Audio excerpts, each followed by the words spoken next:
माँ আমার টিফিন কোথাও যাবি না, कहीं नहीं जाएगी तू। माँ माँ माँ माँ ऐसा मत कहो माँ। मैंने कहा ना कहीं नहीं जाएगी तू, अब से घर में बंद रहेगी। माँ माँ ऐसा मत करो ना, कम से कम स्कूल तो जाने दो। स्कूल भूल जा, अब तो घर से भी नहीं निकलेगी तू। नहीं माँ माँ एक बार मेरी बात सुन लो। एक बार तेरे सिर पे भूत सवार है ना, इसे मैं उतार कर छोड़ूंगी। मैं भी माँ हूँ तेरी। माँ माँ माँ माँ दरवाजा क्यों बंद कर रही हो? एक बार ये पागलपन नहीं सहन करूंगी मैं। जब तक मैं काम से वापस नहीं आती हूँ इसी घर में बंद रहेगी। माँ माँ माँ माँ दरवाजा बंद करो माँ। एक बार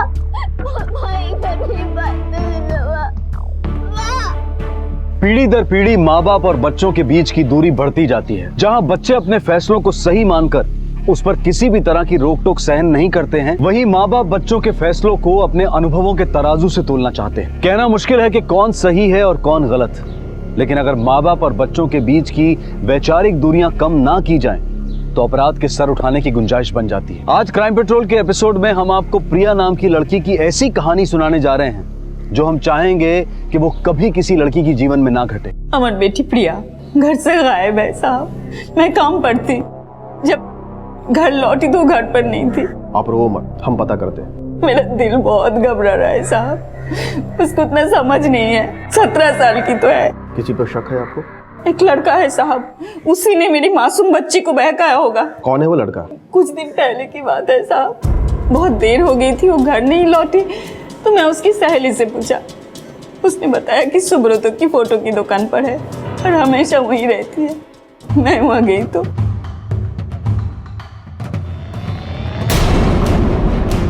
माँ, ये दिन देखने के लिए पैदा किया था तुझे। माँ मेरी बात तो सुनो माँ। एक मिनट रुक जाओ, मेरी बात तो सुन लो माँ। ठीक है, आप ये फोटो यहाँ छोड़ जाइए। हमें जैसे ही कुछ पता चलता है आपको खबर कर देंगे। देखिएगा साहब। देखते हैं। फिर वही टिपिकल केस, प्यार का चक्कर। लड़की को लड़के से प्यार हुआ और वो भाग गई उसके साथ। और सर लड़की नाबालिग भी है। यही तो समस्या है ना बासु, ये आजकल के लड़के लड़कियां ना प्यार मोहब्बत करते वक्त ना तो अपने उम्र का ख्याल रखते हैं ना ही परिवार का। और अब वो लड़की बालिग है कि नाबालिग है ये भी हमें ही पता करना पड़ेगा। तुम एक काम करो, उस फोटो स्टूडियो वाले के पास जाओ, देखो कुछ पता चलता है क्या। Yes sir. हाँ तो 250 रुपया हुआ ना दादा। इस लड़के को पहचानता है? दादा मैं 5 मिनट बात करता हूँ। जो बोलना है ना सोच समझ के बोलना। देख जानता हूँ मैं, ये लड़की आया था इधर एक लड़का के साथ फोटो खिंचाने। कौन सा लड़का? मुझे नहीं पता सर। बोला बन रहा है? कंप्लेंट है तेरे खिलाफ। स्टूडियो का तूने हियाशी का डब बना रखा है? अरे नहीं नहीं लेके चल इसको। अरे नहीं साहब, पुलिस स्टेशन से मालूम पड़ जाएगा। एक मिनट साहब, ये देखो साहब, ये लड़की इस लड़के के साथ आया था साहब फोटो खिंचाने। क्या नाम इसका? बापी। कहाँ रहता है ये? साहब मुझे नहीं पता।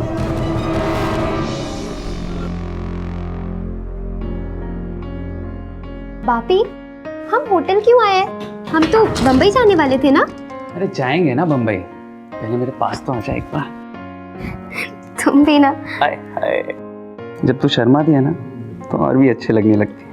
लेकिन सुन ना, अभी ना शर्माने का टाइम क्या, अभी टाइम प्यार करने का है। मतलब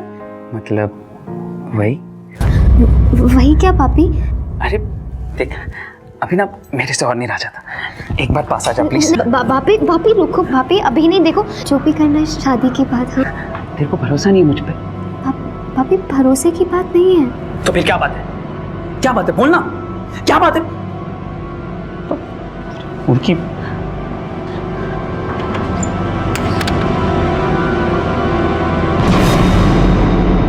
सर स्टूडियो के मालिक सुब्रतो के पास से जो हमें बापी की फोटो मिली थी उसे लेकर हमने आसपास की जगह पे पूछताछ की, लेकिन कोई इसको नहीं जानता है, न घर न परिवार न फोन।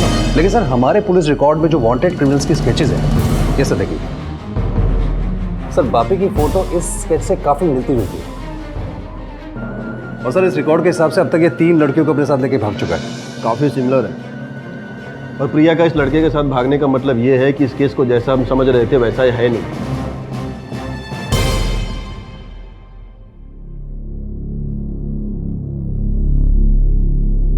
नाराज है अभी तक? अरे क्या तू भी जरा जरा सी बात पर नाराज हो जाती है? हाँ अच्छा चल, तेरी नाराजगी को भी दूर कर देता हूँ। ये देख मैं तेरे लिए क्या लाया हूँ। अरे देख ना, साड़ी लेके आया हूँ तेरे लिए, देख। अरे क्या तू अभी भी नाराज है? अरे अपनी शादी की साड़ी नहीं पहनेगी तू? शादी? हाँ शादी। हम आज के आज जाएंगे मंदिर में और शादी करेंगे, और उसके बाद सीधा बंबई दीदी के पास। बम्बई? हाँ बंबई, बॉलीवुड। तूने मारी एंट्री यार, दिल में बजी घंटी यार, टन टन टन टन टन। आज के आज? आज के आज नहीं, अभी के अभी। अभी के अभी? हाँ तो मैं साड़ी पहन कर आती हूँ। फटाफट फटाफट, जा जा जा जा जा।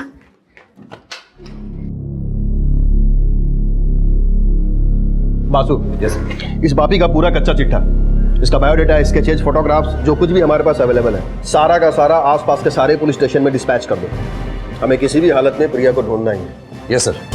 ओम गणानान्त्वा गणपतिगुं हवामहे, प्रियाणान्त्वा प्रियपतिगुं हवामहे। अब ये विवाह संपन्न हुआ। आज से आप दोनों पति पत्नी हुए।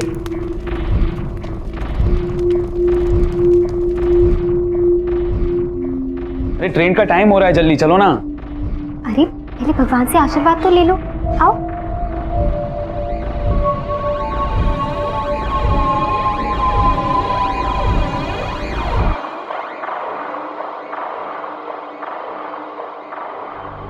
एक महीना हो गया, कब पहुंचेगा तू यहाँ पर? मैडम एक मस्त माल की डिलीवरी लेके आ रहा हूँ आपके लिए। लड़की देखने में ठीक ठाक है ना? अरे क्या सोनी मैडम, आप जानते हो ना, क्वालिटी के साथ कभी भी कॉम्प्रोमाइज नहीं करता भाभी। ठीक है। वैसे माल कहाँ पर पहुँचाना है?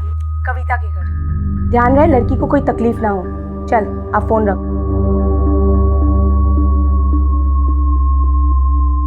शोनो, तुम लोग प्रिया के बचपन के दोस्त हो ना? जी दादा। एक लड़का है बापी, उसे प्रिया अक्सर मिला करती थी। कुछ पता है तुम्हें इसके बारे में? ये प्रिया और बापी के बीच में जो कुछ चलता था मुझे सब पता है। दादा इस बारे में हमें कुछ नहीं पता है। एक बात बताऊं, प्रिया और बापी के बीच में जो नाता था ना, वो मोहब्बत वाला नहीं था। उसका मकसद था प्रिया की मासूमियत का फायदा उठाना, और उसने वही किया। एक बात और, ये प्रिया पहली लड़की नहीं है जिसे उसने इस तरह से फंसाया है। इसके पहले 3 और लड़कियों को उसने इस तरह से धोखा दिया है। इसलिए मैं कह रहा हूँ कि अगर तुम्हें प्रिया ने अपने बारे में या बापी के बारे में कुछ भी अगर बताया है तो मुझको बताओ। मैं तुम्हारी मदद से तुम्हारी सहेली की जिंदगी बर्बाद होने से बचा सकता हूँ। जी दादा, प्रिया ने मुझे बताया था। क्या बताया था? देख परी, मैं तो बहुत जल्द बम्बई जाने वाली हूँ, वहाँ खूब मजे करने वाली हूँ, लेकिन तू मुझे मत भूल जाना। हाँ बम्बई? हाँ। लेकिन तुझे बम्बई कौन ले जा रहा है? बापी ले जाएगा, वादा जो किया है उससे। वो बापी, वो तुझे बम्बई क्यों ले जाएगा? प्यार जो करता है मुझसे, उसने ना मुझसे कहा है कि मुझसे शादी करेगा, बम्बई ले जाके बड़े से घर पे रखेगा और खूब घुमाएगा। क्या शादी? हाँ शादी। सत्ती बाबा। लेकिन तेरी अम्मा? अरे अम्मा को तो मैं समझा दूंगी जब बम्बई से वापस आऊंगी ना तब। लेकिन देख, तब तक तू किसी को मत बताना, तुझे हमारी दोस्ती की कसम है। बोल, नहीं बताएगी ना? बोल। ठीक है, नहीं बताऊंगी। अरे मेरी परी, देख बम्बई जाऊंगी ना तो वहाँ पे से तेरे लिए ना बहुत सारे नए नए कपड़े लेकर आऊंगी, तुझे भी ले जाऊंगी मुंबई। चलेगी ना मेरे साथ? लेकिन दादा, वो कब और कैसे गई इस बारे में मुझे कुछ नहीं मालूम है। उसने मुझे कुछ भी नहीं बताया था। सत्ती।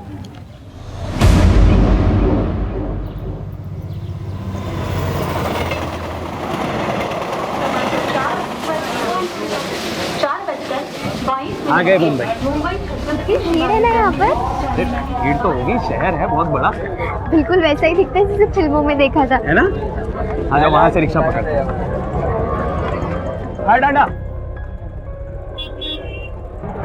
खार डांडा। हाँ बैठ।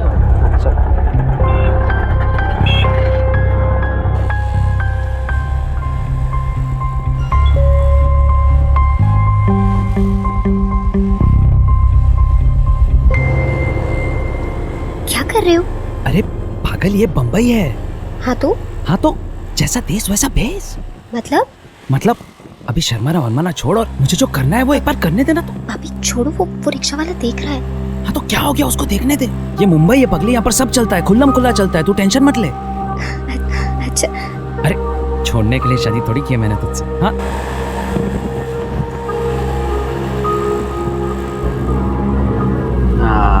बस बस बस बस आ जाओ। कितना हुआ? 160 रुपये हुए।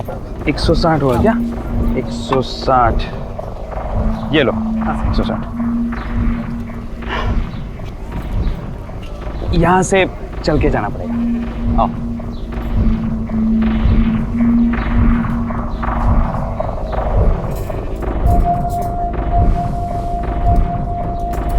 ये दीदी का है।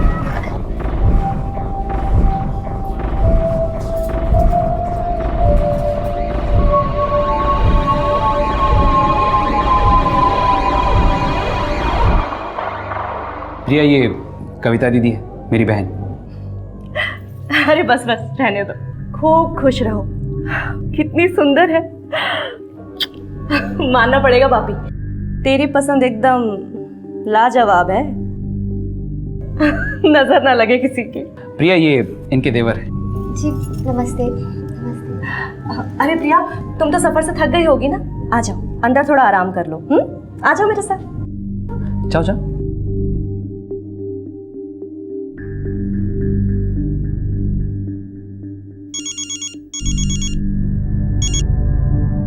हाँ बोल।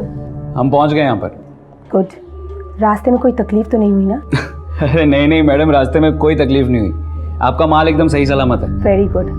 जब तक मैं ना बोलूँ ना, तुम दोनों वहीं रहना, समझ गए ना? कोलकाता पुलिस ने जब बापी के बारे में तहकीकात की तो उन्हें पता चला कि ये लड़का पहले भी कई मासूम लड़कियों को बहला फुसलाकर भगा चुका है। बापी प्रिया को लेकर मुंबई के लिए रवाना हो चुका था। ये बात कोलकाता पुलिस को रेलवे स्टेशन से पूछताछ के बाद पता चल चुकी थी और कुछ लोगों ने उन्हें मुंबई की ट्रेन में बैठते हुए भी देखा था। इस केस की कड़ियों को सुलझाने के लिए और बापी नाम के शख्स को जल्द से जल्द पकड़ने के लिए कोलकाता पुलिस तुरंत मुंबई के लिए रवाना हो गई।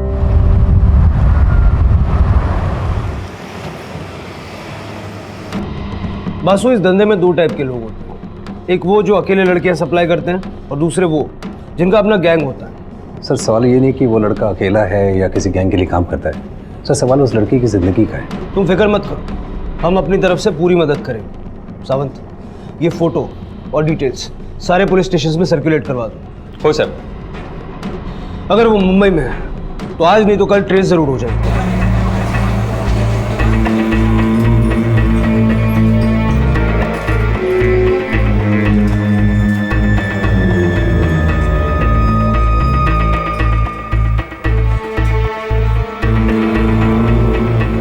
बासु, इस कुर्ला स्टेशन से हर रोज हजारों लोग आते जाते हैं। इस तरह तो पता नहीं चल पाएगा कि वो लोग मुंबई में कहाँ उतरे और किधर गए। सावंत, एक काम करो, रेलवे अथॉरिटी से बात करके यहाँ का सारा सीसीटीवी फुटेज निकलवाओ। और हाँ, वो ट्रेन मुंबई में यहाँ से पहले कल्याण भी रुकती है, वहाँ का फुटेज भी निकलवाओ। Yes sir.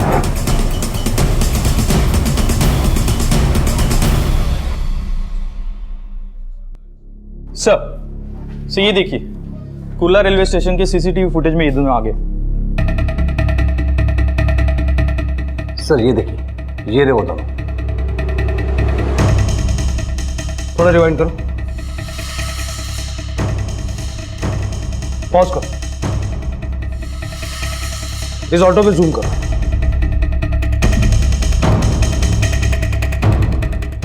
आरटीओ से इस ऑटो की डिटेल्स निकलवाओ और उस ऑटो वाले को ले आओ।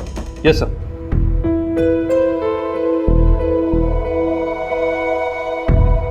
प्रणाम माँ, मैं तुम्हें बिना बताए इस तरह चली आई, उसके लिए मुझे माफ़ कर देना।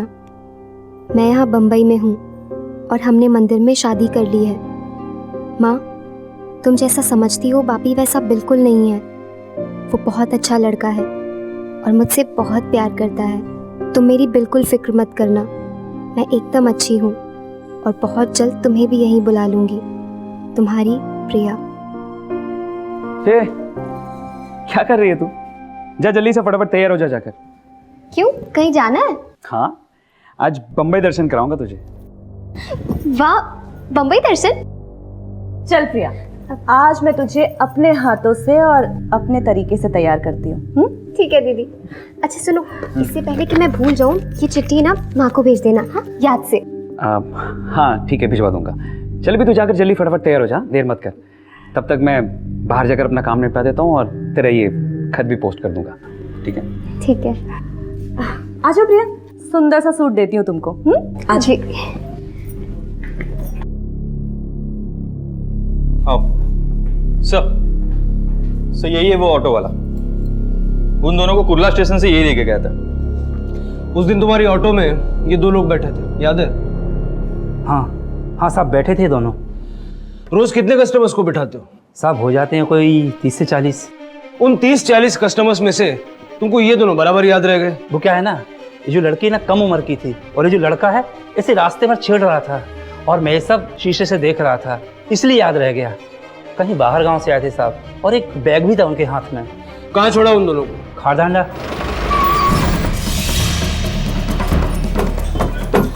बोलो। साहब यहीं पर छोड़ा था। यहाँ से कहाँ गए? वो दोनों इस गली में चले गए थे। चलो।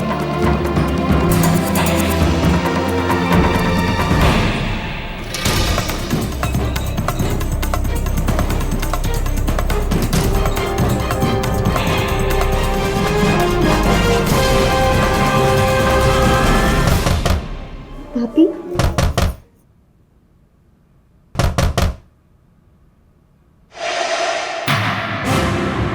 जी, आप लोग कौन? मारती है और तू पैसे लेकर नाटक कर रही है। मारेगी मुझे तू। दीदी दीदी दीदी देखिए ना, ये दोनों बदतमीज पता नहीं कहाँ से आके कह रहे पैसे दिए मेरे लिए। ना दीजिएगा दीदी। एकदम चुप, मुंह से आवाज नहीं निकलनी चाहिए। सेठ माफ कीजिएगा, ये लड़की नई है धंधे में, देख लीजिएगा आप।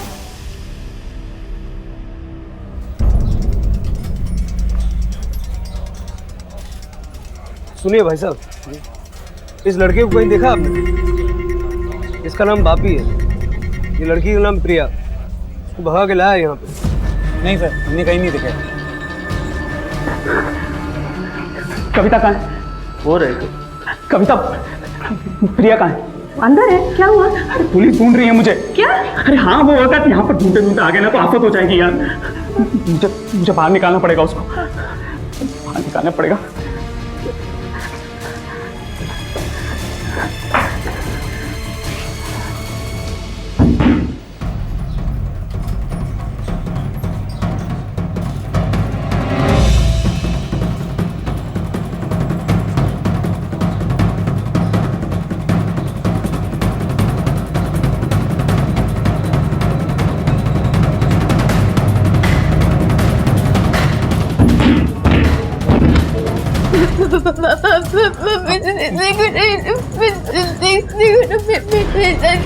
चल गए तो छोटू, बहुत डर लग रहा है मुझे, ले चलो यहाँ से। तू डर मत, मुझे पता चल गया कि कविता दीदी ने क्या सलूक किया है तेरे साथ। बहुत गलत किया उसने। तू रो मत। देख तुझे यहाँ पर लाना मेरी गलती थी, लेकिन तू डर मत, मैं तुझे लेके जाऊंगा यहाँ से। मैं तुझे लेके चला जाऊंगा यहाँ से, मैं लेके जाऊंगा।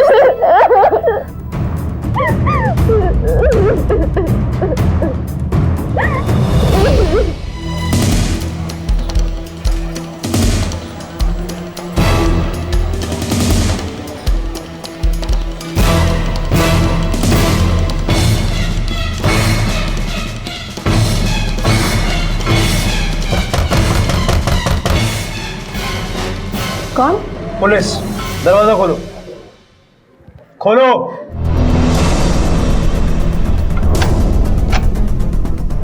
अरे साहब आप ये लोग कुठे? माहित नहीं साहब। अच्छा, तुझे नहीं पता? अरे साहब देखिए ना, मैं तो ब्यूटी पार्लर चलाती हूँ, वो भी लड़कियों का। लड़के तो यहाँ आते ही नहीं है, और ये लड़की तो यहाँ कभी नहीं आई है। इस लड़की का नाम प्रिया है और ये बापी है जो इसको बहला फुसला कर यहाँ लेके आया। क्या बात कर रहे हैं साहब, मैं बोली ना आपको, ये लड़की यहाँ कभी नहीं आई है। आई है कि नहीं आई है वो हम खुद पता कर लेंगे। बगा सकड़ी खड़े। सर सुनिए तो सही, आप अंदर कहाँ जा रहे हैं? सर सब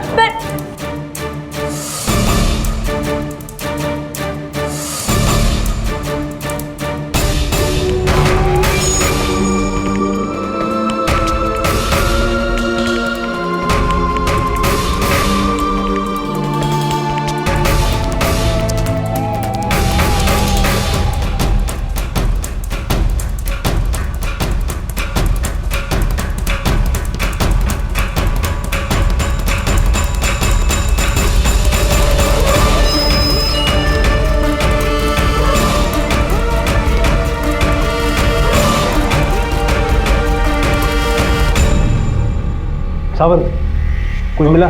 नो सर। कोई पीछे की तरफ रास्ता है, कोई खिड़की है कि जहाँ से भाग सकता है? सब देख लीजिए। नहीं साहब।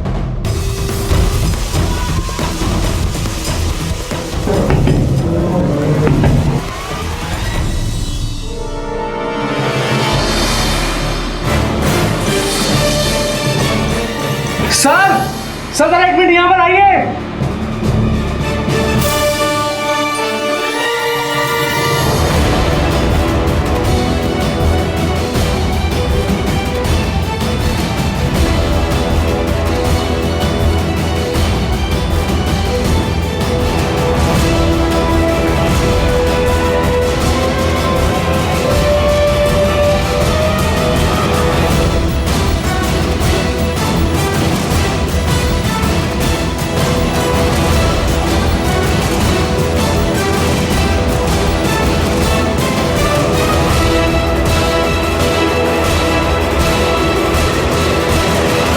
तो ये है तुम्हारा ब्यूटी पार्लर। कहाँ छुपा के रखा है दोनों को? सीधे सीधे बोलोगी या इनसे बुलवाऊं? माफ कर दीजिए साहब, बापी यहीं था, पर अब वो उस लड़की को लेकर कहाँ गया है मुझे नहीं पता। अच्छा, अब तक तो तुम्हें यही नहीं पता था कि बापी कौन है, और अब वो चला भी गया। सारी कहानी शुरू से एंड तक बता दो। बताती हूँ साहब, बताती हूँ। बापी पिछले कई सालों से मेरे साथ काम कर रहा है। वो गांव से लड़कियां लेकर आता है और मेरे पास यहाँ धंधे के लिए छोड़ देता है। बापी रहता कहाँ है? मोबाइल नंबर क्या है उसका? साहब मुझे नहीं पता बापी कहाँ रहता है, मोबाइल नंबर नहीं पता मुझे।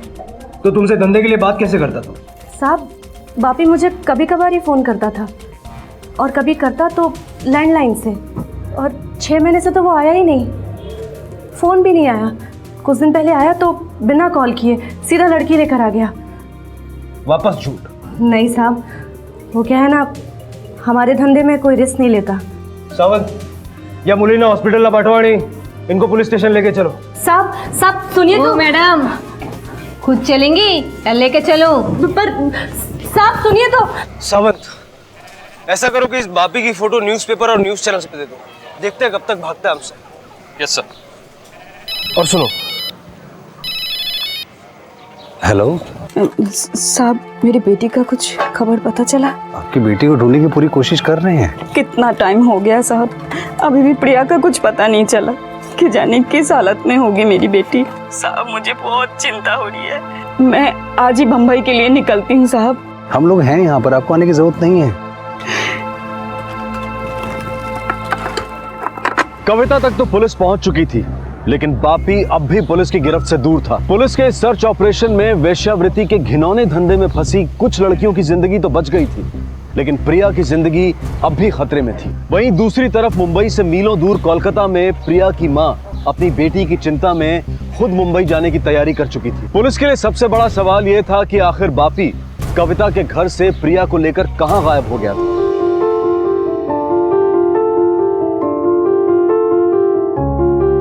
Thank you.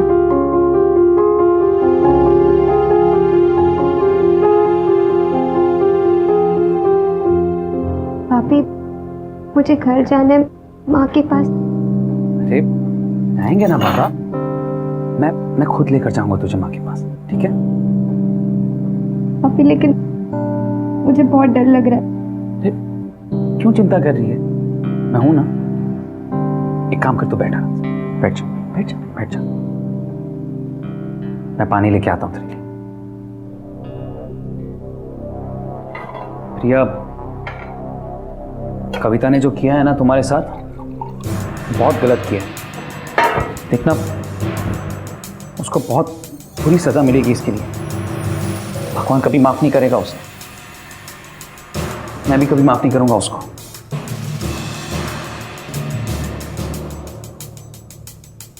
चल पानी P low, P low, P low.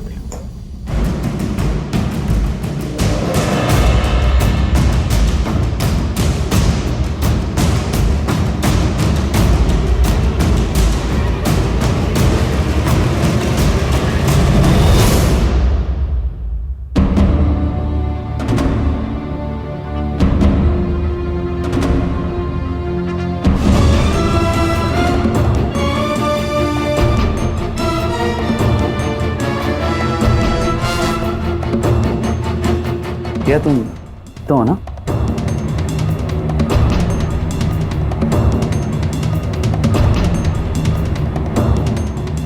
क्या हो गया?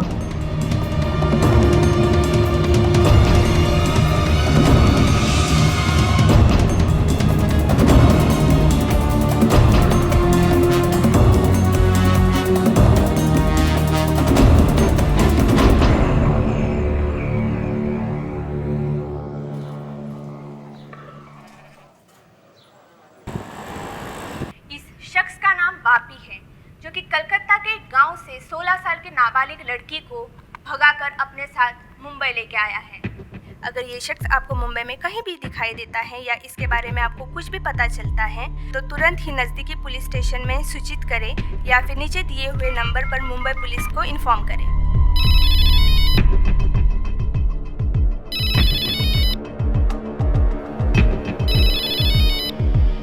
हाँ मैडम। तेरे को मालूम है तेरा उस लड़की का न्यूज़ आ रहा है टीवी पर, वो भी फोटो के साथ। मतलब? तुम लोग है कहाँ? मैं ये संतोष के होटल में। तुम दोनों वही रहना, जब तक मामला ठंडा नहीं हो जाता है तब तक वहाँ से निकलने की कोशिश भी नहीं करना। हाँ ठीक है मैडम। मैडम कोई दरवाजे पे है। कौन है? मैं संतोष। तेरे को मालूम है? तेरे और इस लड़की की फोटो टीवी पर आ रही है। हाँ, मैडम ने वही बोला। हाँ हाँ मैडम। कौन है? वो संतोष है। बात करा जल्दी से। हाँ देता हूँ, मैं बात कर। हेलो। देख, बापी और वो लड़की कुछ दिन तक तेरे होटल में ही रहेंगे। ठीक है मैडम। मैं जल्द से जल्द इन दोनों को शिफ्ट कर देती हूँ। कोई वादा नहीं। देख, कुछ भी हो जाए धंधा बंद नहीं होना चाहिए, समझ में आया? जितना कमा सकता है उस लड़की से कमा, नशा दे या कुछ भी दे, लेकिन धंधा चालू रहना चाहिए। Okay madam. क्या बोले? मैडम ने तुम दोनों के यहीं पे रुकने के लिए कहा। सर इतनी कोशिश करने के बाद भी वो लड़का बापी प्रिया को लेकर खुलेआम घूम रहा है, इसका मतलब साफ है कि कोई ना कोई उसकी मदद कर रहा है। सही कह रहे हो। पुलिस को इतनी आसानी से चकमा देना किसी एक अकेले के बस की बात नहीं। हमें कविता को फिर से इंट्रोगेट करना चाहिए। मुझे लगता है वो कुछ ऐसा जानती है जो वो हमें बता नहीं रही है। बता, इस धंधे में कौन कौन है तेरे साथ?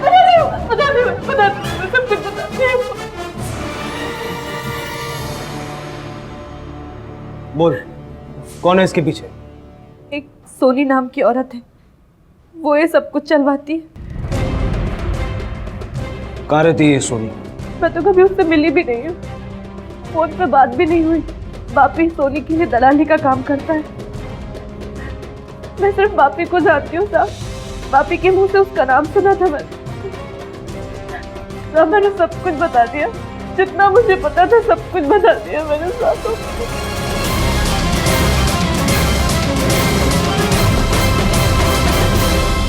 पुलिस के लिए बापी और प्रिया को ढूंढना मुश्किल होता जा रहा था। बापी एक मिडिलमैन की तरह एक बड़े रैकेट के लिए किसी सोनी नाम की महिला के लिए काम करता था। इस धंधे में शहर के कई ब्यूटी पार्लर्स और छोटे होटल्स मिले हुए थे, जहां से इस ह्यूमन ट्रैफिकिंग के रैकेट को ऑपरेट किया जा रहा था। लेकिन सोनी का कोई रिकॉर्ड पुलिस के पास नहीं था और ना ही उसे किसी ने देखा था, और वो पर्दे के पीछे रहकर इस सारे रैकेट को मैनेज कर रही थी। पुलिस ने इससे निपटने के लिए एक आखिरी रास्ता चुना। उन्होंने एनजीओ की मदद ली। आपने जो बातें बताई उसके मुताबिक हमें सबसे पहले उन जगहों पर रेड करनी चाहिए जहां इस तरह की एक्टिविटीज अक्सर होती रहती हैं। इसीलिए स्वाति जी हमें आपकी हेल्प चाहिए थी। आप उन जगहों की निशानदेही कीजिए जहां आपको शक है कि वहां लड़कियों को ला करके ह्यूमन ट्रैफिकिंग के इस घिनौने काम में लगाया जाता है। हमारी संस्था आपकी पूरी मदद करेगी।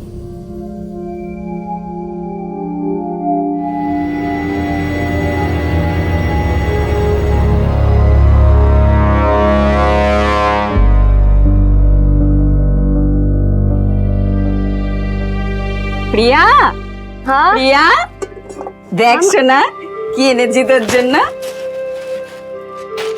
বল না।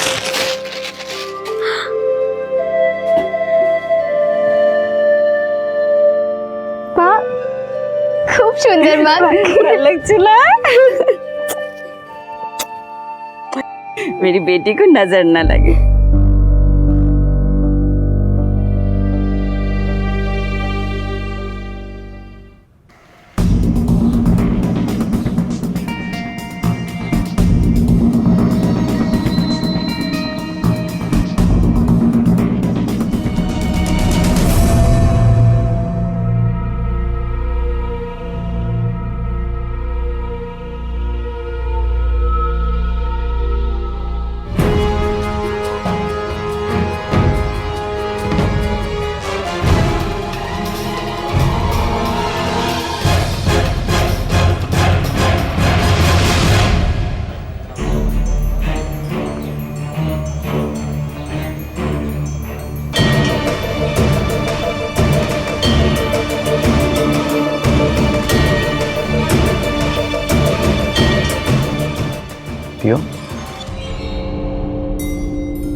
मुझे घर जाना है। आज के बाद यही करे तेरा।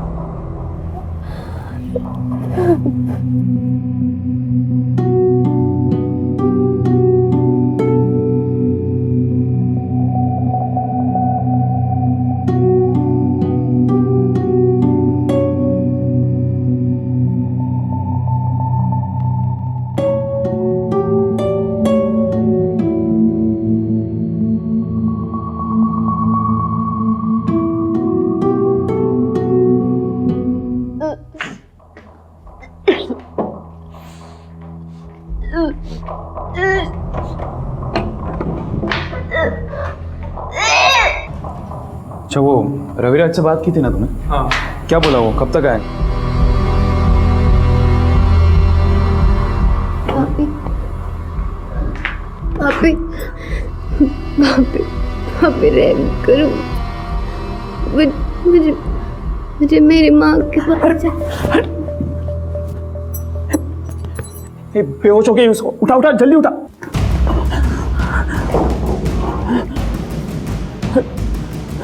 प्रिया प्रिया, इसको कुछ हो गया तो वांदे हो जाएंगे। एक काम कर, डॉक्टर को बुला कर ला तू। और सुन सुन सुन, उसको शक नहीं होना चाहिए। हाँ, संभल के जा जा जा।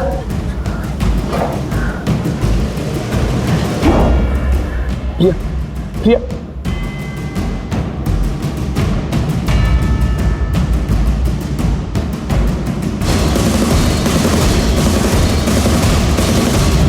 इतने रेड्स की, सर्च ऑपरेशन किए, इतने सेक्स सर्किट्स एक्सपोज कर दिए, लेकिन बापी और उस लड़की का कुछ पता नहीं चला। पता नहीं वो उसे लेकर कहां चला गया। और सर सोनी, उसका भी तो कोई पता नहीं है। जो लोग पकड़े गए हैं उनके पास ना कोई नंबर है और ना ही कोई उसे जानता है।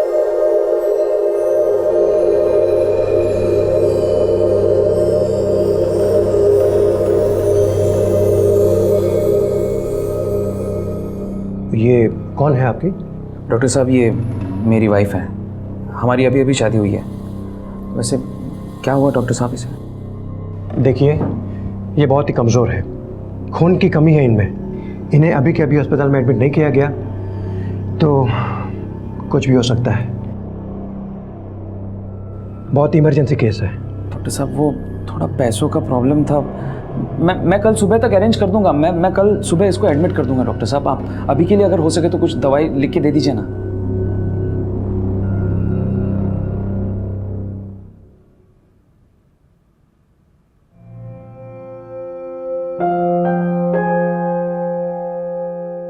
अरे अम्मा, आपको तो मैंने मना किया था आने के लिए ना। मैं नहीं रह सकती अपनी बेटी के बगैर साहब।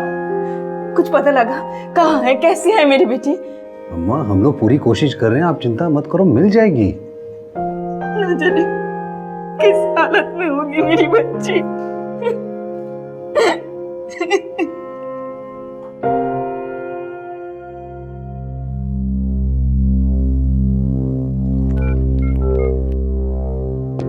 मैं डॉक्टर अस्थाना बोल रहा हूँ। मैं अभी एक होटल से एक लड़की का चेकअप करके आ रहा हूँ। ये वही नाबालिग लड़की है जिसकी न्यूज़ टीवी पे दिखाई जा रही है। अब इसका क्या करें? एक काम करते हैं, इस अस्पताल लेके चलते हैं। पागल हो गया क्या तुम? अस्पताल ले जाएंगे और किसी ने देख लिया तो पकड़े जाएंगे। सब जानते हैं हमारे बारे में यार। इसको कहाँ ले जाना है मुझे पता है।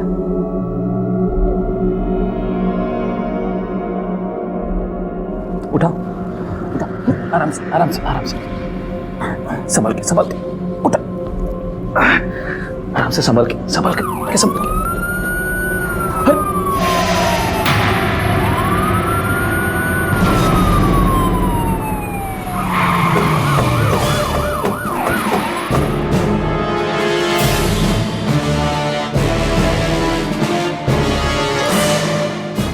लड़की ने काम फंसा दिया यार।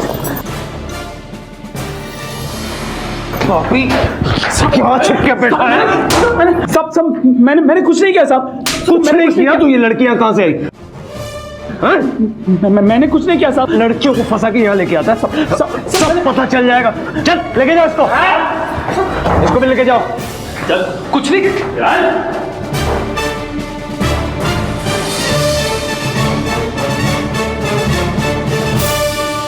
प्रिया,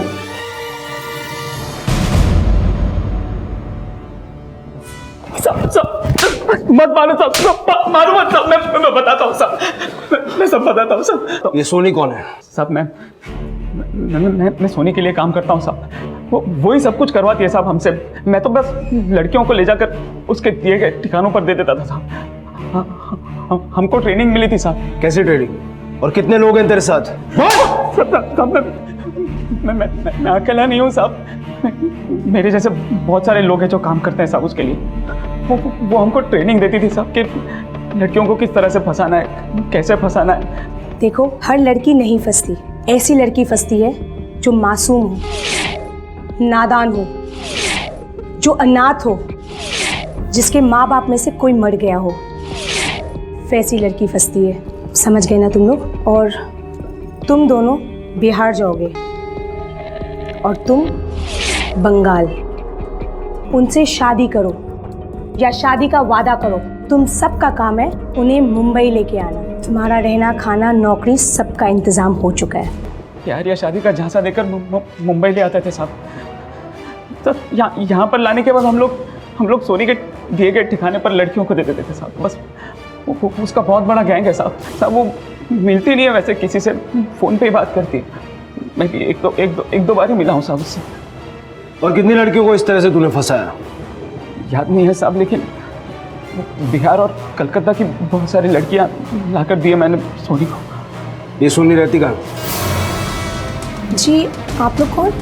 पुलिस। चलो हमारे साथ। क्या है? मैंने कुछ नहीं किया। अरे मैंने कुछ भी नहीं किया, छोड़ मुझे।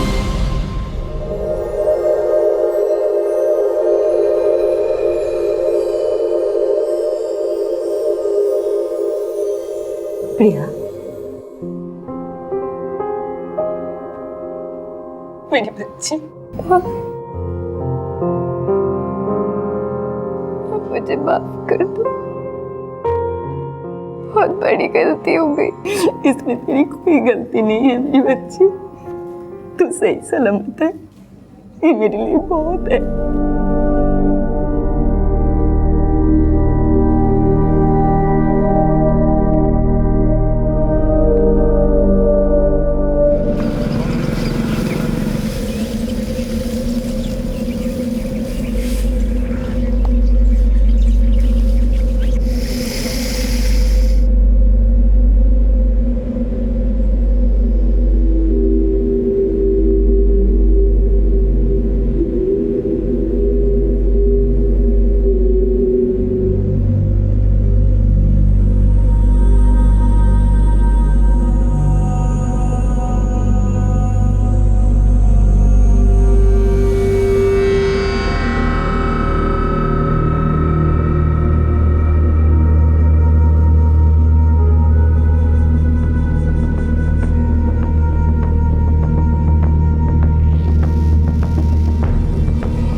हमारा बेटा दिवा दो साहब।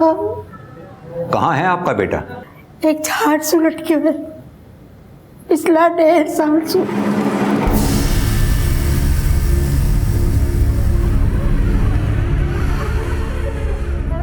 झाड़ से? जी साहब, झाड़ से।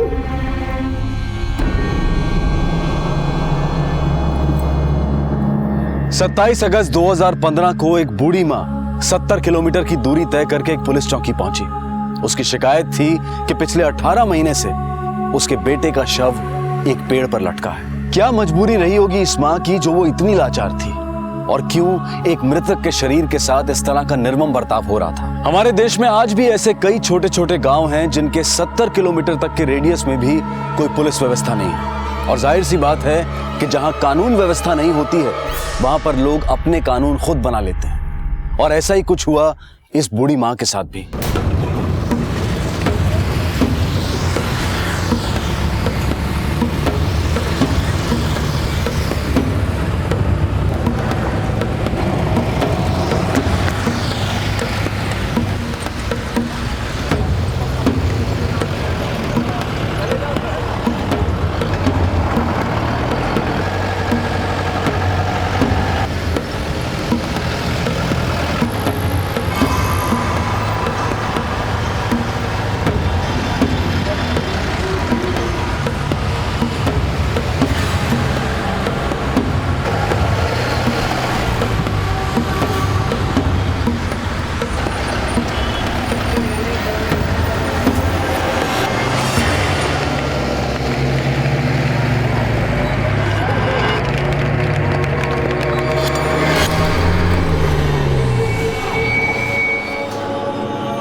सरपंच जी,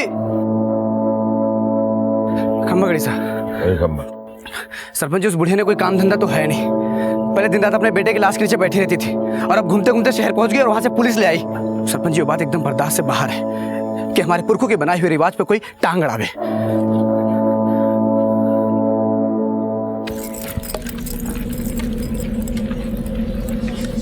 यो साहब, मारो कांजी।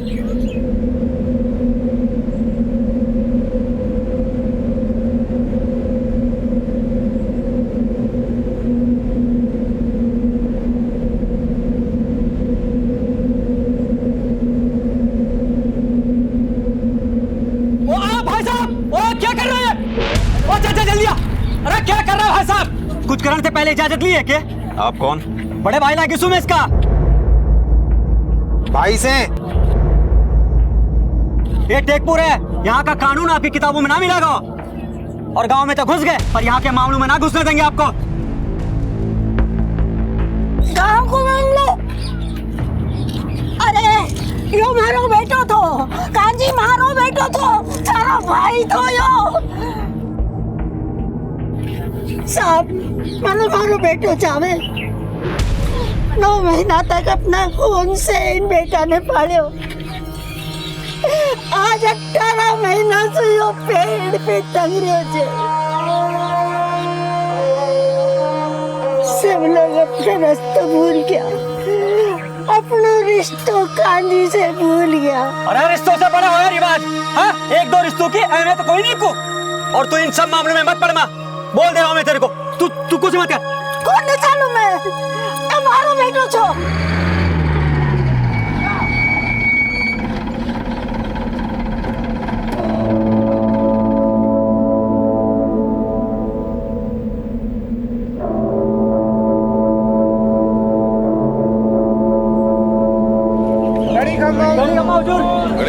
गणी खम्मा,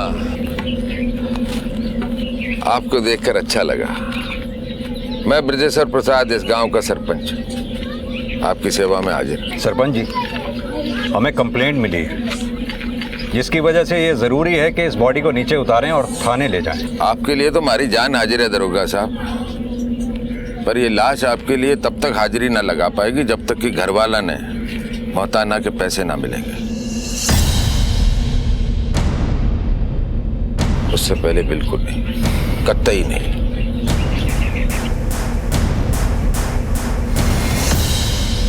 मौताना यानी मौत का मुआवजा। मौताना राजस्थान के भील समुदाय की बनाई हुई एक ऐसी प्रथा थी जिसमें अगर मजदूरी करते वक्त किसी की मृत्यु हो जाए तो उस जमीन के मालिक को मरने वाले के परिवार को हर्जाना देना पड़ता था। लेकिन समय के साथ इस परंपरा ने एक भयानक रूप ले लिया।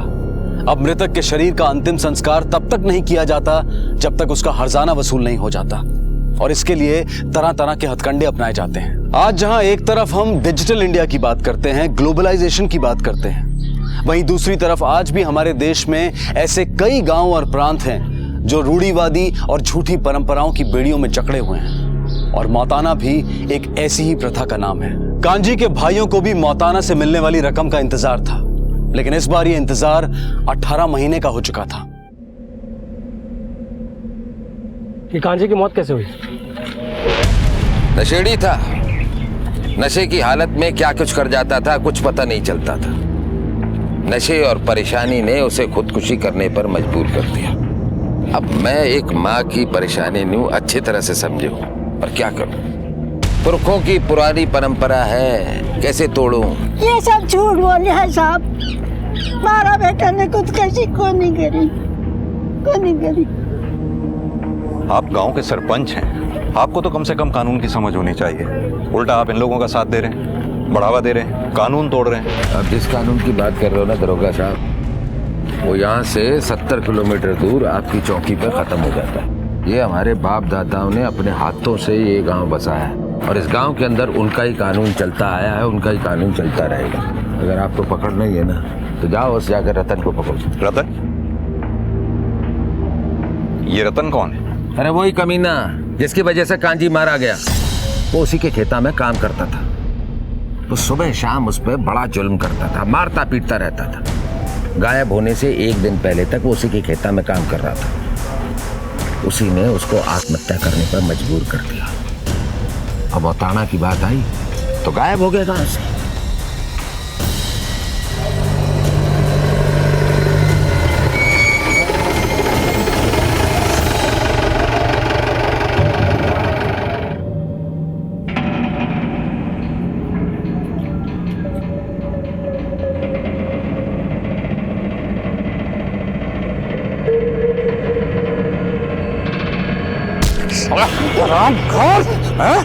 साले काम चोर, इसे किस बात के लेता है? सोने के?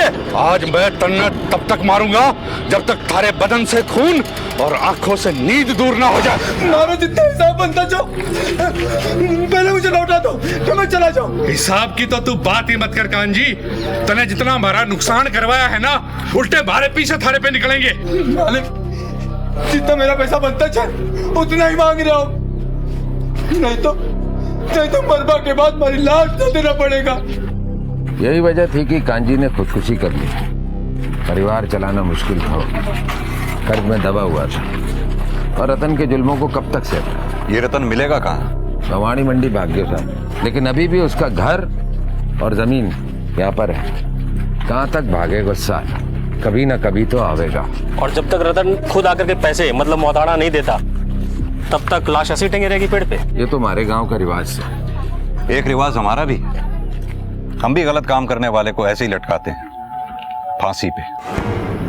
ये कांजी के साथ जो कुछ भी हो रहा है ना, वो गलत है।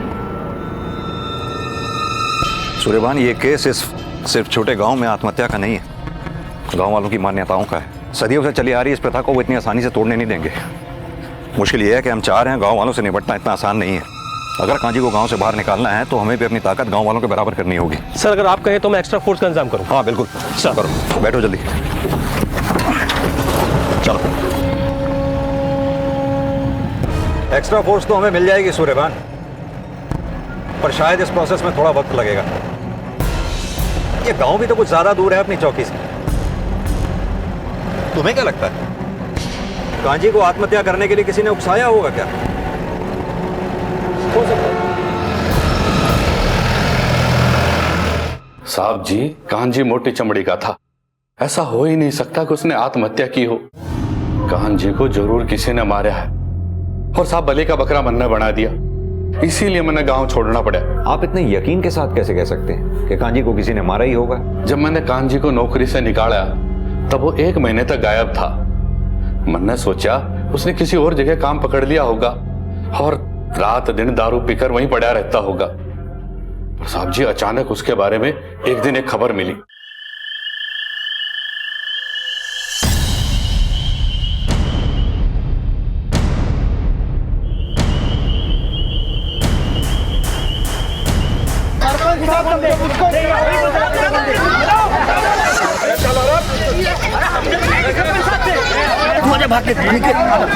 क्या बात है सरपंच जी, यो हमारे घर के आगे इतनी भीड़ क्यों लगा रखी है?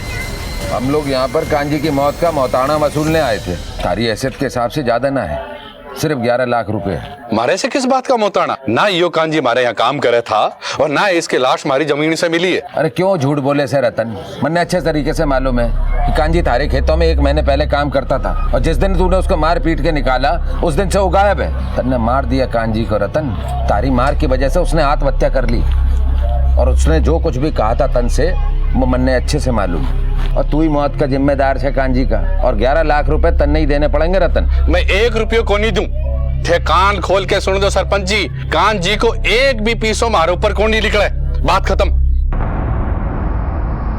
साहब जी, एक बोरी में खुद को बांध के फिर एक पेड़ से लटक कर कौन मरता है?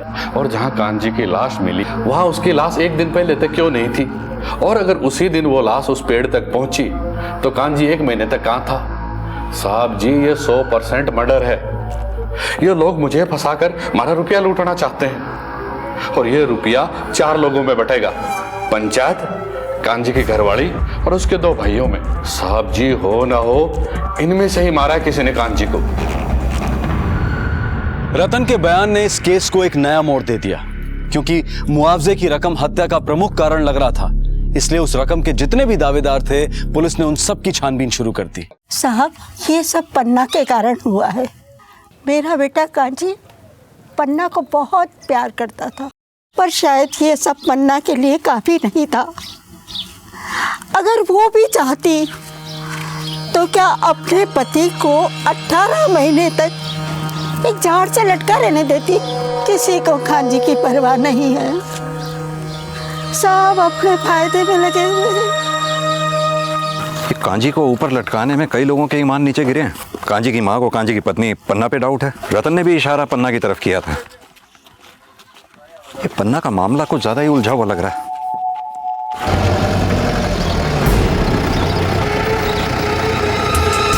कांजी शराबी था साहब, पीने के बाद वो क्या करेगा इस बात का कोनो भरोसा ना था। हो सकता है शराब पीकर खुद ही लटक गया हो पेड़ से। एक आदमी ने खुद को बोरी में डालकर पेड़ से लटका लिया और सुसाइड कर लिया। ये जितने भी लोग इस फालतू के लॉजिक को सच बता रहे हैं, सब के सब झूठ बोल रहे हैं। इन पर नजर रखो सूर्यभान, हम इनमें से किसी पर भी भरोसा नहीं कर सकते। सर,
जी साहब, कांजी की पत्नी पन्ना और उसके बहनों सियाराम में कुछ ना कुछ गड़बड़ है। जी साहब, मैंने अपनी आंखों से देखा है। ठीक है,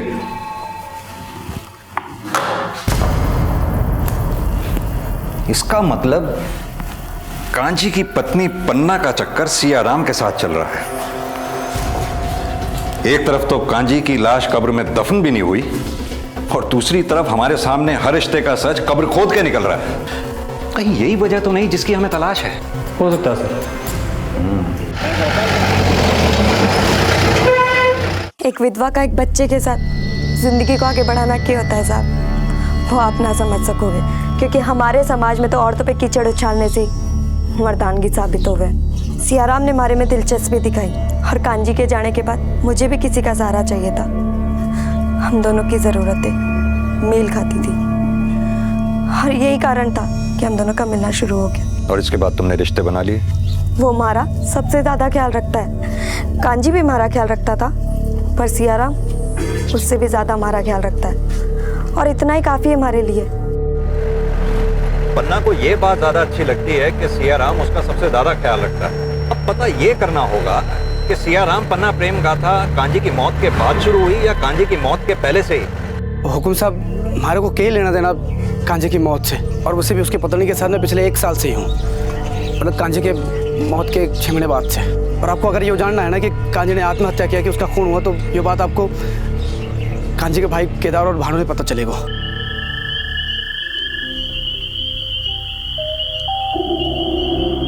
क्योंकि लाश सबसे पहले उन्होंने देखी हो और उन्होंने बोलियो गांव वालों ने कि कांजी ने आत्महत्या कर लियो। हाँ साहब, सबसे पहले भानु और केदार ने देखा था, उन लोगों ने फिर हम सबको बताया, फिर हम लोग लाश लेकर रतन के घर गए मोताना मांगने। भानु और केदार दोनों के ऊपर बहुत कर्ज है साहब। कांजी 19 था तो ये दोनों भाई 20।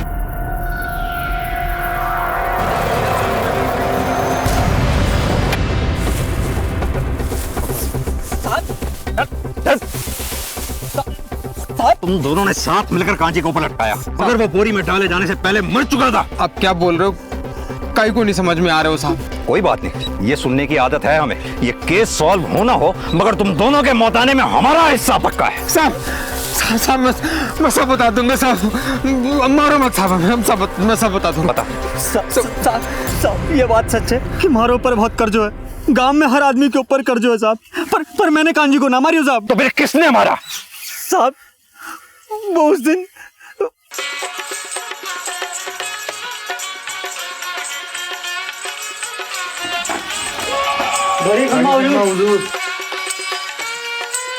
कांजी को 3 दिन से कोई पता ना है।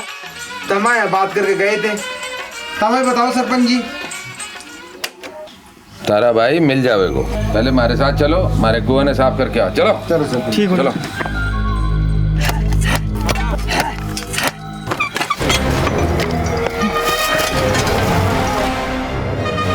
पर साहब कुएं से पानी ना निकला, कांजी की लाश मिली। सरपंच ने हमें कहा कि ये लाश हमारी सारी मुसीबतों ने ख़त्म कर सके है। हमें भी लग गया कि शायद हमारी किस्मत को इसी लाश की तलाश थी। मुताना के पैसे से सारे कर्ज दूर हो जाते साहब। हमने कांजी की लाश को एक बोरी में डाल दियो और रात में उस पेड़ के पास ले जाके हमने उस पेड़ से लटका दियो साहब। सूर्यभान, लाश सरपंच के कुएं के पास मिली। हो सकता है पहले सरपंच ने कांजी को मारा और फिर अपने कुएं के आसपास दफना दिया, और फिर इन दोनों भाइयों को उसने जानबूझकर कुएं की सफाई के लिए बुलाया, और जब सफाई के दौरान इन दोनों को कांजी की लाश मिली तो उसने इन्हें अपने प्लान में शामिल कर लिया। पर कांजी और सरपंच में कनेक्शन क्या हो सकता है? हमारे प्राइम सस्पेक्ट थे सरपंच, ये 2 भाई और कांजी की पत्नी पन्ना। बाकी सबका तो पता चल गया, बची पन्ना। तो चलो अब पन्ना के भी पन्ने खोल डालते हैं। चलिए, हमने पिछले 2 साल के सारे गड़े मुर्दे उखाड़ डाले। कांजी की लाश भी हमें सरपंच के कुएं में दबी मिली, जिसे बोरी में डालकर आत्महत्या का रूप दे दिया गया।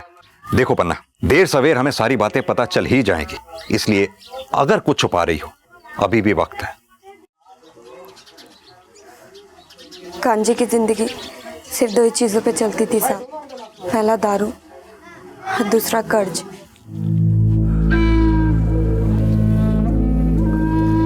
ये तो खाली हो गई कांजी, और पिएगा? एक काम कर, अपनी घरवाली ने लेके आ, और जोर से भूख लग रही है, वो हमारे लिए खाना बनाएगी और मैं तेरे लिए दारू लेके आता हूँ। चल खड़ा। गाड़ी कम मालिक। मालिक ये रही मारी लोकाई, खाना एकदम चौको बनावे मालिक। अरे वो तो हम इससे बनवा ही लेंगे, हमारे को जो बनवाना है। तू ये दारू पी पी। मैं इसको रसोई दिखा के आता हूँ।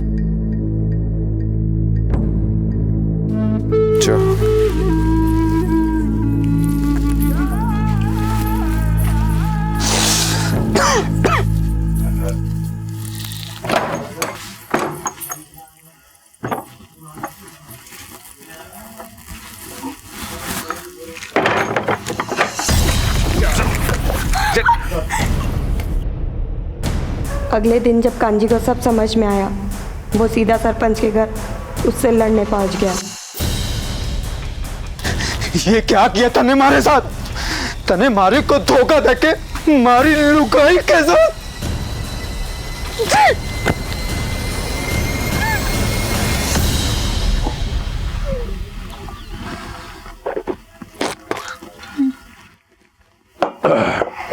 देख, अरे तारे को बोला तो था कि मन्ना भूख लगी है, और ऐसे वक्त पे किस चीज की भूख लग सकती है बता?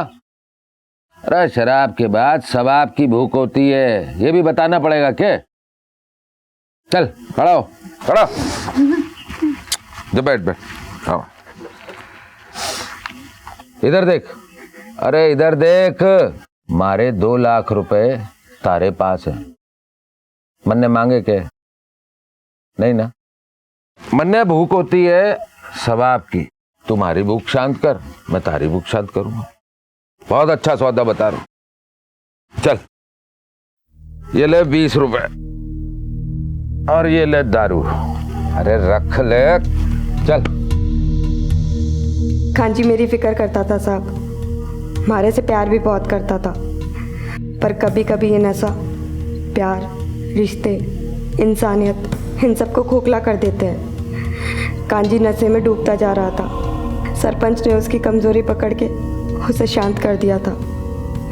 सरपंच रोज आता था और वो रोज मेरे साथ।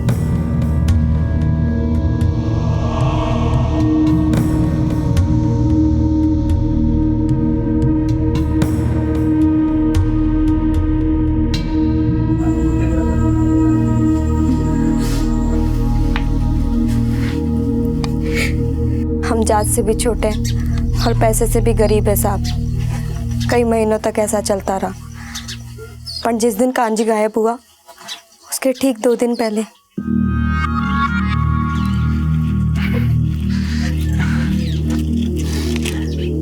अपनी जिंदगी के सारे पाप धुल जाएंगे। तू परेशान ना हो।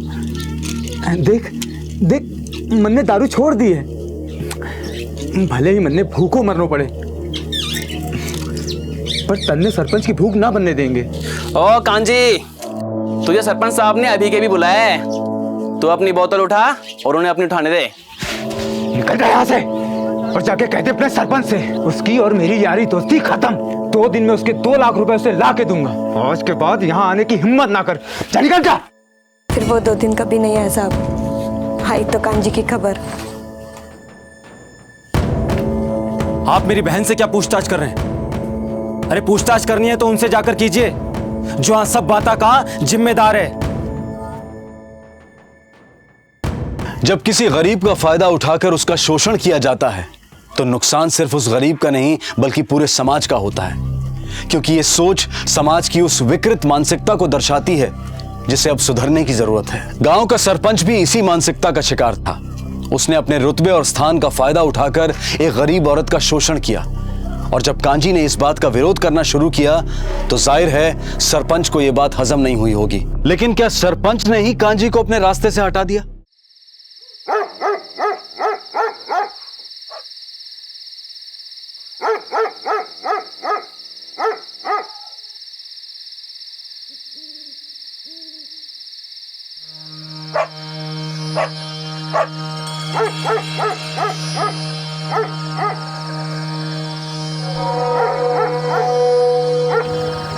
काजी बेटा, लालच के आगे सारा रिश्ता मर गया है। सब अपना चक्कर में पड़ गया है। एक मरिया हुआ आदमी को तमाशा बना रही है। पर तू चिंता मत करे बेटा, मैं हूं ना, थारी माँ। मैं तने आजाद करवा के जरूर रहूंगी, तू चिंता मत कर दे।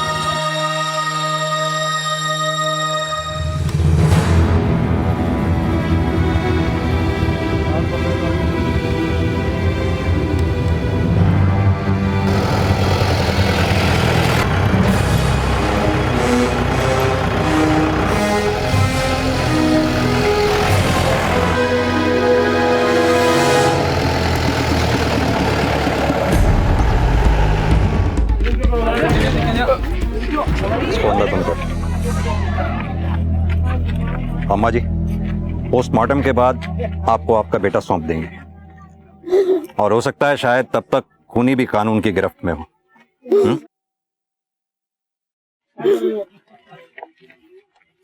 कानून के हाथ तुम्हारे खोखले रिवाजों से ज्यादा मजबूत होते हैं सरपंच। सूर्यभान, सरपंच के लिए पंचायत बैठाओ, उठा के ले जाओ इसे। हमें गड़े मुर्दे उखाड़ने के लिए कुएं की जरूरत नहीं पड़ती सरपंच। ले जाइए। चलो।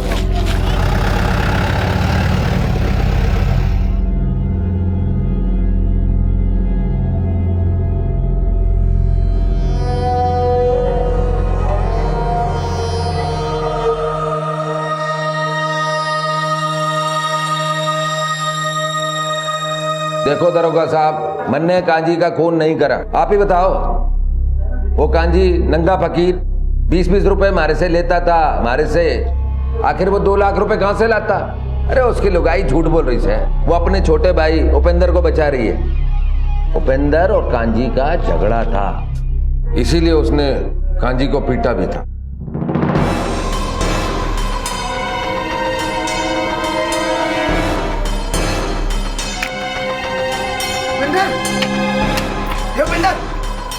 अबे सारों तू पत्तों घेरो यहाँ पे, मुझे सारे को सारे गांव में ढूंढने से भाग दो, लठ मारी करो, भागो चले गए। अब देख क्या लग गया?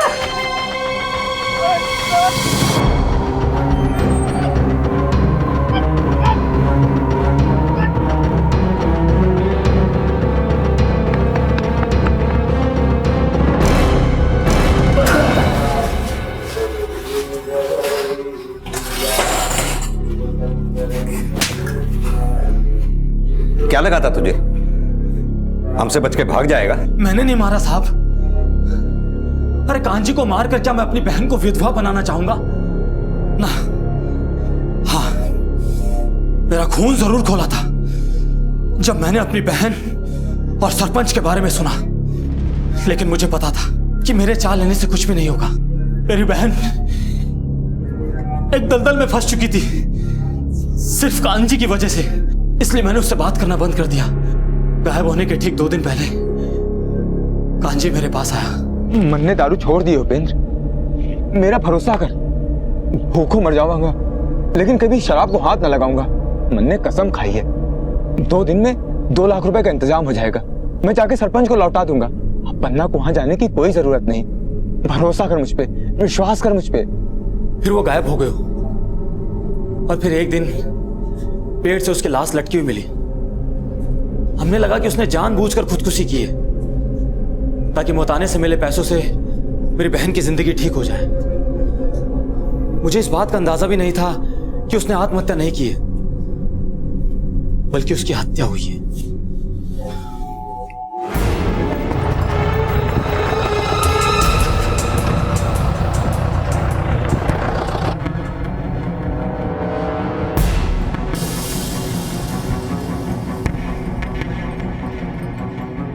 सूर्यवान, हो सकता है कांजी यहाँ किसी से 2 लाख रुपए लेने आया हो और उसे मार दिया गया हो सकता है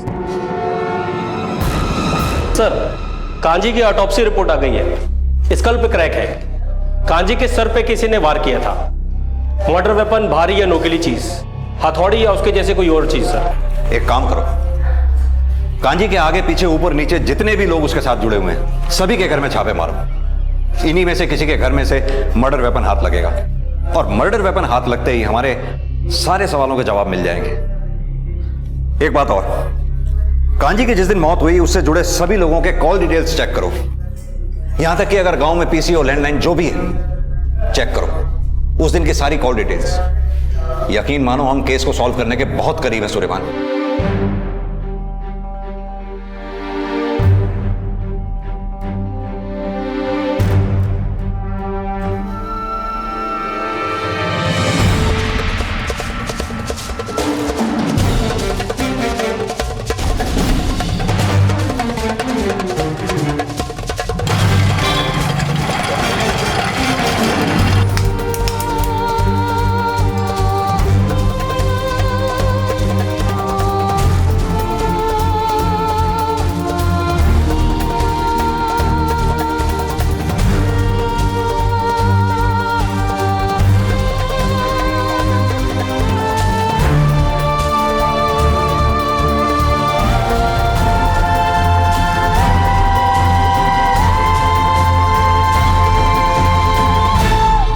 सियाराम, खैर मनाइयो कि इन हथौड़ी और कुल्हाड़ी पर कांजी के खून के निशान ना निकले, वरना वो तो मरने के बाद लटका था, तुझे जीते जी लटका दूंगा। चलो सूर्यभान। सर रिपोर्ट आ चुकी है। लोहार के यहां से मिले कुल्हाड़ी के हैंडल में ब्लड ट्रेसेस मिले हैं जो कांजी के डीएनए से मैच करते हैं सर। क्या? साहब ये कुल्हाड़ी तो मैंने सियाराम ने आके बेची थी। तुझे कैसे पता कि इतने सारे औजारों में यही कुल्हाड़ी तुझे सियाराम ने बेची थी? साहब मैं तो बढ़ई और मिस्त्री का छोटे मोटे औजारी बनाऊं, कुल्हाड़ी तो कभी बनाई नहीं। कुल्हाड़ी भारी थी सो रख लिया, सोचे कि गला दूंगा। सर कॉल रिकॉर्ड्स आ चुकी हैं। हत्या के दिन कांजी और सियाराम के बीच बातचीत हुई थी और ठीक उसी रात सियाराम को मोबाइल लोकेशन उसी जगह पर एक्टिव था, कुएं के पास, और लोहार के पास से मिली कुल्हाड़ी भी सियाराम की ही है सर। इसका मतलब सियाराम ने ही कांजी को मारा है। इतने दिन से इधर उधर दौड़ा रहा है, हमें बेवकूफ समझता है क्या? या तू ज्यादा चालाक है? बोल दूं साहब, सब बोलूंगा। मैंने मारियो कांजी को साहब, मैंने मारियो कांजी को।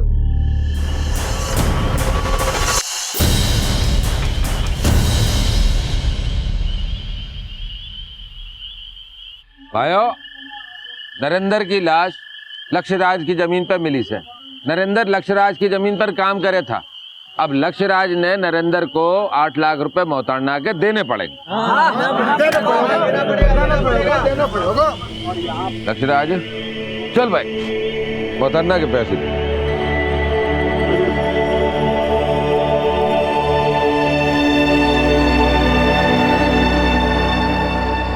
देख, मैंने सब पता है सियाराम, तूने खुद ही मारा है नरेंद्र ने ताकि उसकी मौत का मोहताड़ा वसूल सके। जंगल के पास देखा मैंने तने लच्छाराम की जमीन के पास अपने भाई को ठिकाने लगाते हुए। देख कांजी, मैं तारा जीजा हूं यार, क्यों फंसाना चाहता तुम्हारे? जीजा है इसीलिए भी तो कुछ नहीं बोला और चुप रहा। खींचे रकम हमारे से बोल। मोहताड़ा की रकम में से 2 लाख रुपए। और वैसे तू घणो समझदार है।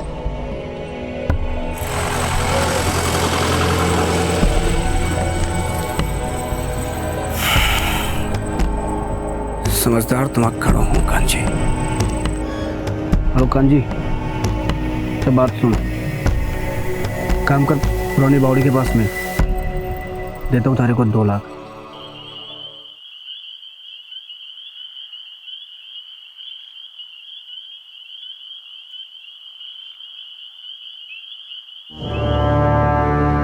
कत्ल तो हो गया साहब हमारे हाथ से कांजी का, पर मैं समझ को ना साहब, मैं कर तो क्या कर तू।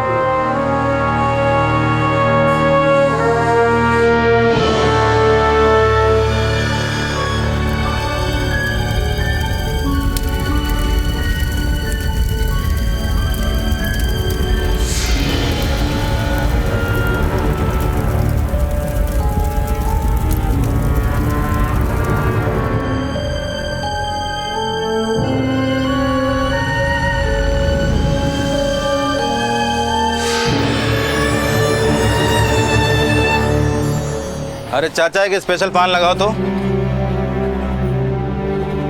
अरे जनार्दन, बेटे का क्या हाल है? पता नहीं कौन सा बीमारी लग गया है, ठीक है नहीं हो रहा है। दवा दारू इंजेक्शन सब कुछ करवाया पर कोनो फायदा नहीं। आपको लगता है कोई कर दिया है? क्या मतलब? इधर आओ, इधर आओ।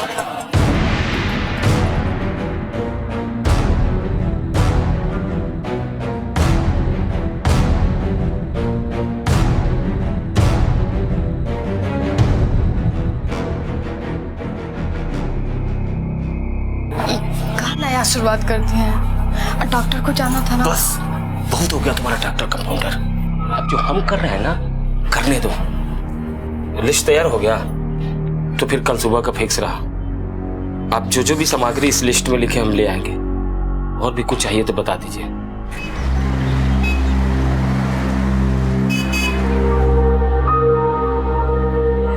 अरे थोड़ा आराम से खाओ ना। अरे माँ खा तो रहे हैं ना। तुम ना माँ कभी नहीं समझोगी। वहाँ टीम फाइनल पहुँचने वाला, प्रैक्टिस चालू है, हमको जल्दी वहाँ पहुँचना है। मैच मैच मैच, जब देखो तब मैच। अरे कुछ पढ़ लिख लिए होते तो आज आदमी बन गए होते तुम। हो गया लेक्चर, अब जाके देखे किसका फोन बज रहा है। हेलो हेलो, हाँ दीदी, जनार्दन बोल रहे हैं। अरे जनार्दन, सुनैना कैसी है? और हमार बचवा सचिनवा कैसा है? बहुत दिनों से तबीयत ठीक नहीं है उसका। कहाँ हुआ उसको? कब से बीमार है? डॉक्टर को दिखाया कि नहीं? सब कर चुके हैं दीदी, पर कोई फायदा नहीं हुआ। दीदी आज हम को इधर पूजा रखे हैं, सबको बुलाया है, पवन कुंती सब आ रहे हैं। दीदी तुम भी आ जाओ, आके आशीर्वाद दे दो सचिनवा को। हम आ रहे हैं, तुरंत आ रहे हैं। तुम तो जानते हो ना, सचिनवा में प्राण बसता है हमारा। हम अभी आ रहे हैं। माँ हम जा रहे हैं। अरे रुक, कहाँ जा रहा है? अरे माँ मेरा वहाँ फाइनल मैच है, प्रैक्टिस वहाँ चालू, उनको बजाना बहुत जरूरी है। अरे सुना नहीं, तबीयत खराब है सचिन का, मामा पूजा रखे हैं। अरे तो हम क्या करेंगे वहाँ पे जाके? फाइनल मैच है, वहाँ जाना बहुत जरूरी है। एक काम करो, तुम चली जाओ ना। अरे जाना जरूरी है, तुम्हारा मेरा भाई है वो। अच्छा ठीक है बाबा, तुमको नहीं जाना तो नहीं जाओ, कम से कम को बस स्टॉप तक तो छोड़ दे। चलो जल्दी चलो।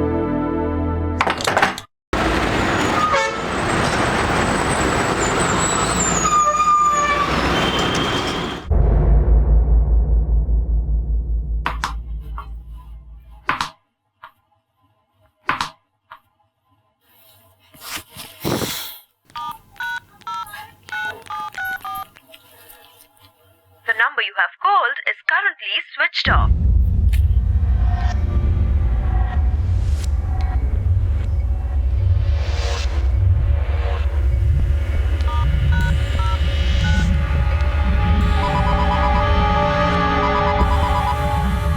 फोन क्यों नहीं उठाते हैं?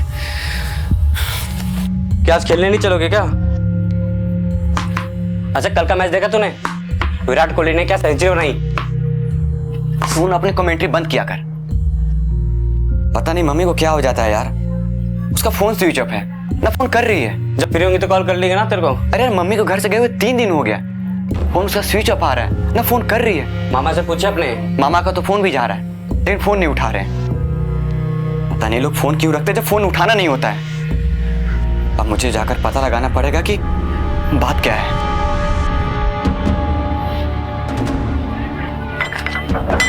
अरे वासु बेटा, कैसे यहाँ? अरे मामा फोन क्यों नहीं उठा रहे हो? मम्मी का ना फोन लग रहा है ना कर रही है। मुझे मम्मी से मिल। मम्मी! सुनो बेटा, मम्मी कहाँ आई है इधर? मम्मी कहाँ आई है? इधर आई है और किधर आई है? आपने कॉल करके कहा था ना माँ को घर में पूजा है। हाँ हाँ हम फोन किए थे कि पूजा है, वो बोली भी कि आ रहे हैं, पर आई नहीं इधर। क्या मजाक कर रहे हो मामा? रुको मैं कॉल लगाता हूँ। आप जिस नंबर पर कॉल करने की कोशिश कर रहे हैं वो फिलहाल बंद है। हाँ प्लीज मजाक मत करो, बताओ मम्मी किधर है? मजाक लग रहा है तुमको? विश्वास नहीं हम पे? नहीं ना? ए कुंती, मौसी से पूछो। कुंती आई थी रश्मि दी यहाँ पे? बताओ। नहीं पूछो, मौसा जी से पूछो। मेहमान जी आई थी? ठीक है ठीक है, जब इधर नहीं है तो फिर किधर गई? और मामा एक बात बताओ, जब मम्मी कॉल करके यहाँ पे नहीं आई तो मुझे कॉल तो करना चाहिए था ना आपको। हम फोन किए थे रश्मि दीदी को, हाँ? वो बोली कि हम आ रहे हैं, नहीं आई, हम समझे बीमार हैं। अब नहीं आना इसमें जबरदस्ती तो नहीं है ना? और ये पुलिस की तरह काहे पूछताछ कर रहे हो जी? पगला गए हो क्या? ए जी कुछ चाय वाय पिलाओ। पुलिस की तरह पूछताछ कर रहे हैं ना? ठीक। ए बासु, अरे मतलब अब छोटा लड़का हमको सिखाएगा? हाँ सर, 3 दिन पहले माँ मंगलपुरी आई थी, माँ को मैंने खुद बस पे चढ़ाया है सर। तो तुम्हारे अकॉर्डिंग तुम्हारे मामा ने फोन करके तुम्हारी माँ को मंगोलपुरी बुलाया था? जी सर। जब ये फोन आया था तब तुम अपने माँ के साथ थे? हाँ सर, माँ के साथ था। माँ ने मुझे बोला भी चलो मामा घर, लेकिन क्या? वो हमारे मोहल्ले में मैच चालू था सर, तो मैंने माँ को बोला तुम चल जाओ, हम नहीं जा पाएंगे। तुमने पहले बताया कि तुम्हारे मामा के यहाँ कोई पूजा चल रही थी। क्या पूजा थी वो? वो सर मामा का बेटा सचिन, उसका कुछ हफ्तों से तबीयत ठीक नहीं था, तो मामा ने घर में पूजा रखवाया। सर माँ को घर से गए हुए 3 दिन हो गए, उसका फोन स्विच ऑफ आ रहा है। सर प्लीज कुछ करो सर।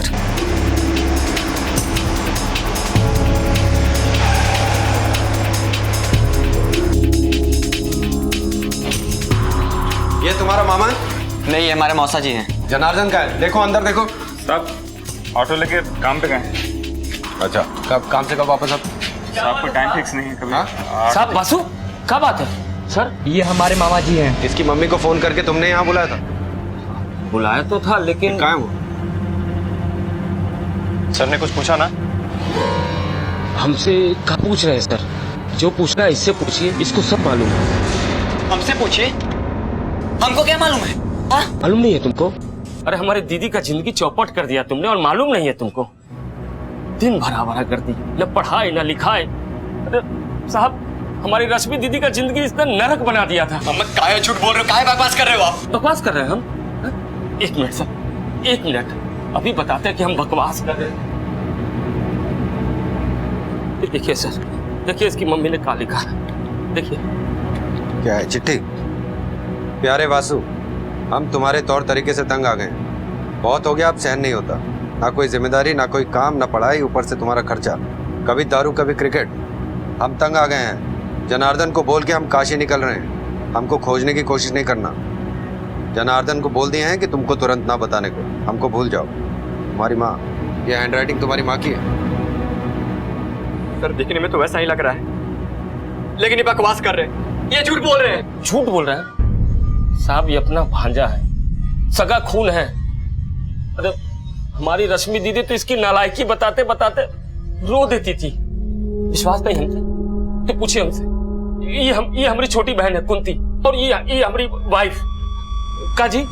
रश्मि दीदी नहीं बोलती थी कि भगवान ने हमको वासु नहीं नरक दिया है। अरे मम्मा काहे झूठ बोल रहे हो?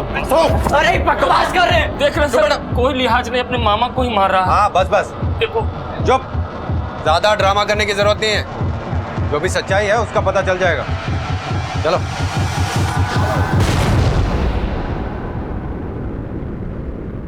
वासुदेव के कारण मां चली गई, या मामा ने एक बहन को एक बुरे बेटे से निजात दिलाई, या फिर यहां पर कोई बहुत ही गहरी साजिश थी? फिलहाल वासु अपनी मां के काशी जाने की बात और अपने बुरे होने की बात को बिल्कुल मानने को तैयार नहीं था। सर वो मामा जो बोल रहा है वो गलत बोल रहा है सर, वो झूठ बोल रहा है। क्यों गलत बोलेगा वो? हाँ, क्या वजह उनके झूठ बोलने की? पता नहीं सर, लेकिन इतना पता है सर वो झूठ बोल रहे हैं। सर मैंने आज तक किसी से कोई लड़ाई झगड़ा नहीं किया, मुझे फंसाया जा रहा है। सर माँ मुझसे बहुत प्यार करती है, मामा झूठ बोल रहा है, वो गलत बोल रहा है। अगर आप चाहो तो मेरे मोहल्ले में जाकर किसी से भी पूछ लो, या मेरे एरिया के थाने में किसी से जाकर पूछ लो, मेरे नाम का कोई भी शिकायत या कोई भी आपको कंप्लेन नहीं मिलेगी। लेकिन मामा झूठ क्यों बोलेगा?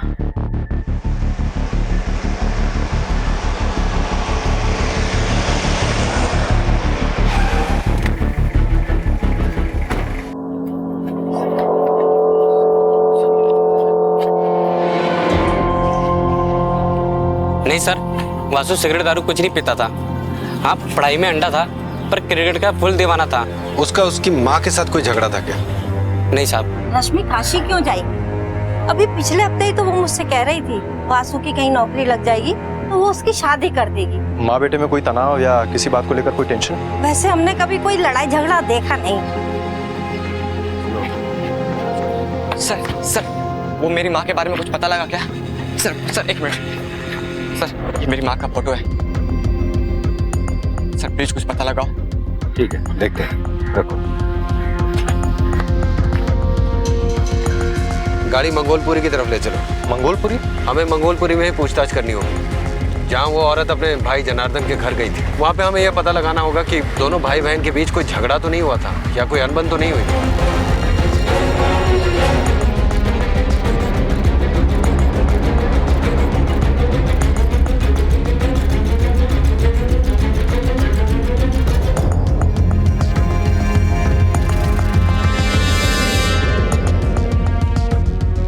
3 दिन पहले हमने एक लाश को जलते हुए देखा था, वो अपना शमशान है ना, वहां पर।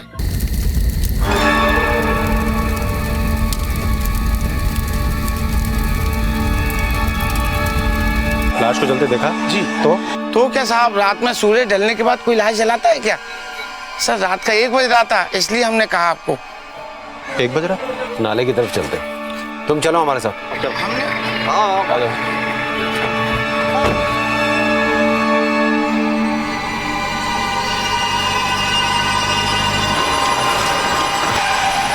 क्या हुआ साहब? तुम यहाँ पर इंचार्ज हो? हाँ साहब। यहाँ 3 रात पहले तुमने कोई लाश जलाई थी? हाँ साहब, जलाई थी। किसकी? नाम तो नहीं मालूम साहब, पर वो ऑटो ड्राइवर है ना जनार्दन, वो किसी को लेके आया था जलाने। मैं सो रहा था साहब, बाहर आया तो देखा लाश जलना शुरू हो गया था और उनके साथ कुछ लोग भी थे। टाइम क्या हो रहा था? 1 के करीब बज रहा था साहब। इतनी लेट लाश जलाते हो आप लोग? जलाते तो नहीं साहब, पर कोई रोक भी नहीं है। लाश किसकी थी? नहीं मालूम साहब, जब मैं आया तो देखा लाश जल रही थी ये, और ये राख उसी की है।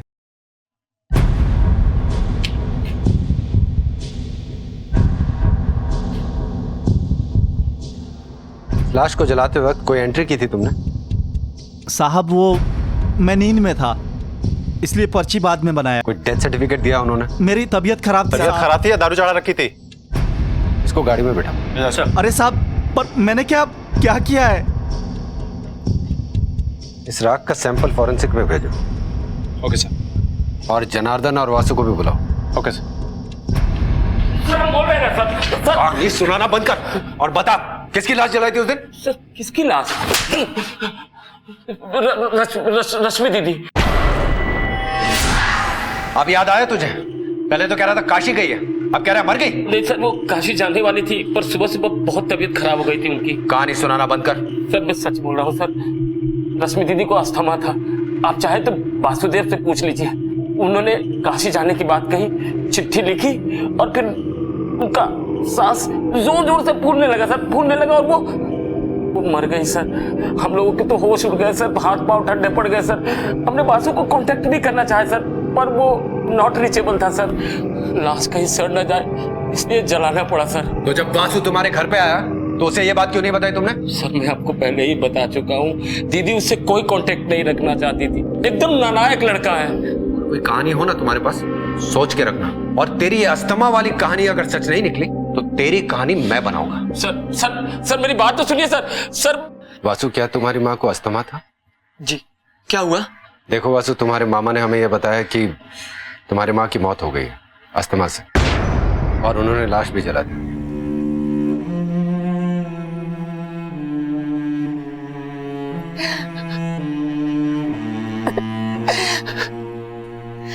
नहीं सर, हमारी माँ नहीं मर सकती सर।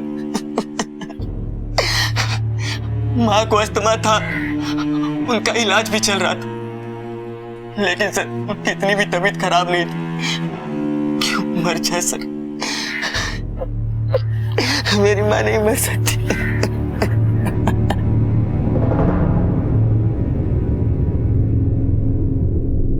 सर राख का सैंपल मैंने फॉरेंसिक के लिए भेज दिया है। वासु ने भी ये कंफर्म किया है कि उसकी माँ को अस्थमा था। लेकिन सर कुछ समझ में नहीं आ रहा है, वासु की माँ को अस्थमा का ऐसा अटैक पड़ा कि डॉक्टर तक को बुलाने का मौका नहीं मिला। और इतनी भी क्या जल्दी थी कि बिना बेटे को बताया लाश जला भी डाली, वो भी रातों रात। यह जनार्दन भी बार बार अपना बयान बदल रहा है। इसे 2 दिन की रिमांड में लो, इससे थोड़ी और पूछताछ करनी पड़ेगी। सर यह जरूर कुछ छिपा रहा है, क्योंकि इतनी सफाई से कहानी वही सुना सकता है जो या तो सच बोल रहा या फिर पूरी तैयारी के साथ कुछ छिपा रहा। पहले खत, फिर अस्थमा के कारण एक महिला की मौत और फिर आधी रात में उसका अंतिम संस्कार। घटना के इस क्रम में इंस्पेक्टर रघुवीर को एक साजिश नजर आ रही थी। जनार्दन की पुलिस रिमांड खत्म होने को थी, लेकिन रश्मि की मौत की वजह अभी तक पता नहीं चल पा रही थी। पुलिस को अब इंतजार था कुछ ऐसे सबूतों का जो इस गुत्थी को सुलझा सके।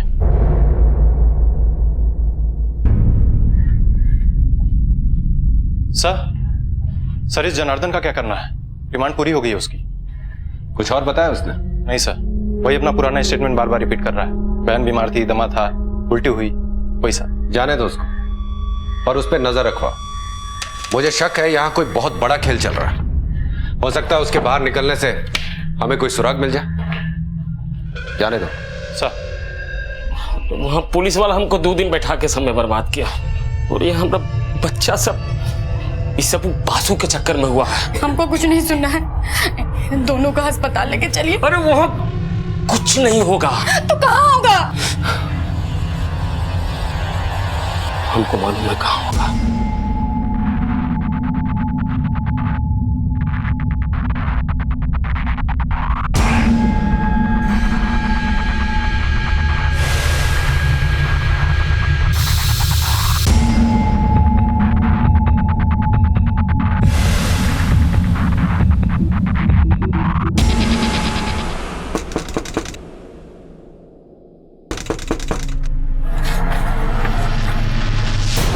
अरे जया दीदी, कल सुबह को पूजा है, आपको आना है। हाँ अरे रेखा दीदी, कल सुबह को पूजा है, आपको आना है, ठीक है? किस बात की पूजा? तुम्हारे घर तो सूतक चल रहा है ना? हाँ दीदी, उसी के लिए पंडित जी बोले हैं कि पूजा कराना जरूरी है, आप आइएगा जरूर। हाँ? अरे दीदी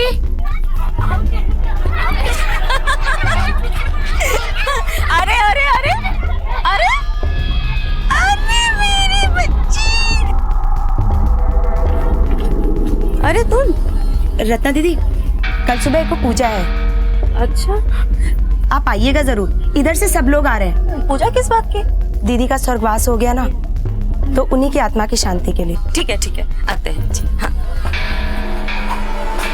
जनार्दन की बीवी बार बार बड़े अस्पताल और मॉडर्न चिकित्सा की गुहार लगा रही थी, लेकिन जनार्दन अपनी जिद और अपने अंधविश्वास के आगे कुछ सोच ही नहीं पा रहा था। सर, ये उस रात की फॉरेंसिक रिपोर्ट है जो हमने शमशान से कलेक्ट की थी।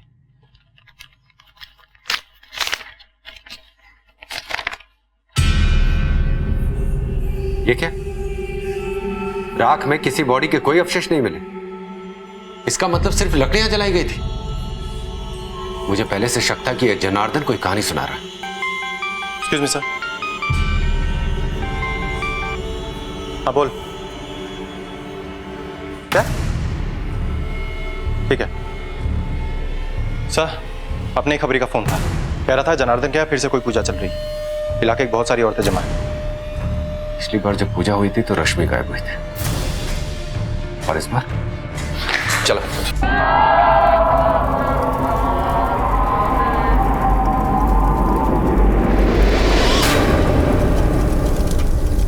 सबके माथे में लगा दो। जी पंडित जी। ये क्या है? अरे लगा लो, वरना अब शगुन होगा। जी पंडित जी।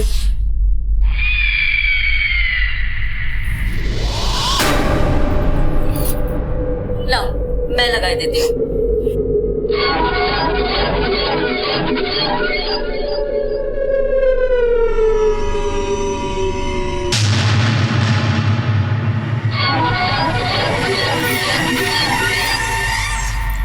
घबराने की बात नहीं है, तुम्हारा लड़का ठीक हो जाएगा। हिम्मत रख, हिम्मत। ओझा जी, इनमें से कौन?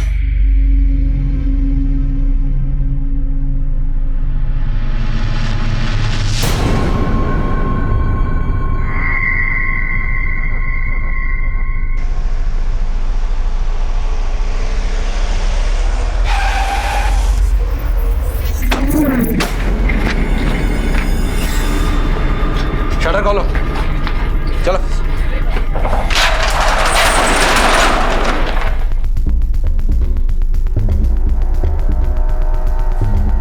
अंदर चेक करो।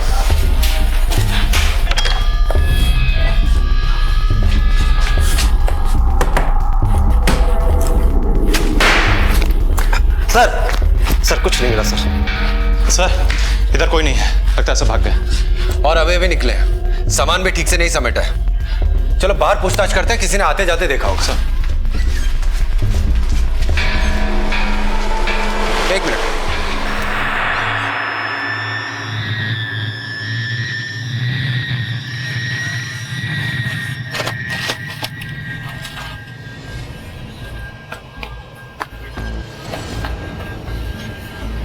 ये जमीन देख रहे हो? ये पूरा आंगन सीमेंटेड है, कंक्रीट का है, और ये हिस्सा ऐसा लग रहा है कि इसे रिसेंटली खोद कर भरा गया। खुदवाओ इसको।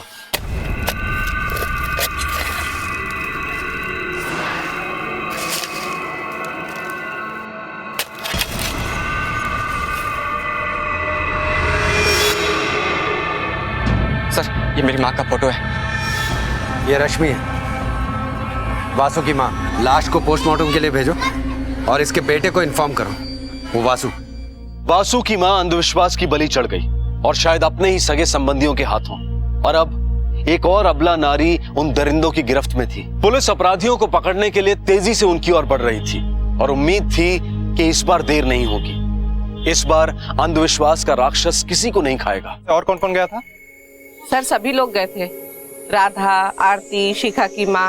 अब आप ही बताइए सर, पड़ोस वाली बात है, किसी को मना तो कर नहीं सकते ना। साथ में कोई पंडित भी था? हाँ ना सर, वही जो हम लोगों के यहाँ पूजा पाठ करवाता है, निरंजन पंडित नाम है उसका, वही था।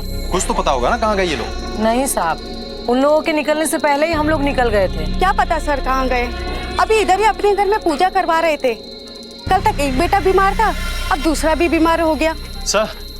सर पूजा तो हुई थी, लेकिन जनार्दन और उसके परिवार वाले कहाँ गए इसका कोई पता नहीं। ये मामला उलझता ही जा रहा है, हमें अर्जेंटली कोई स्टेप उठाना होगा। वो बच्चा गायब हुआ, फिर लाश आंगन में मिली। साहब 4 घंटे से साथ मेरी घरवाली मेरे घर नहीं आई साहब। तो थाने जाओ ना, रिपोर्ट लिखवाओ। मैं थाने में ही जा रहा था, मैंने आपको इधर देखा था, मैं सोचा इधर ही बता दूं साहब। पूजा में गई थी वो। क्या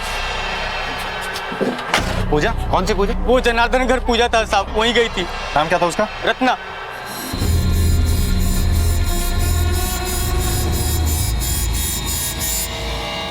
निरंजन पंडित। साहब मुझे मालूम है साहब वो कहाँ रहता है।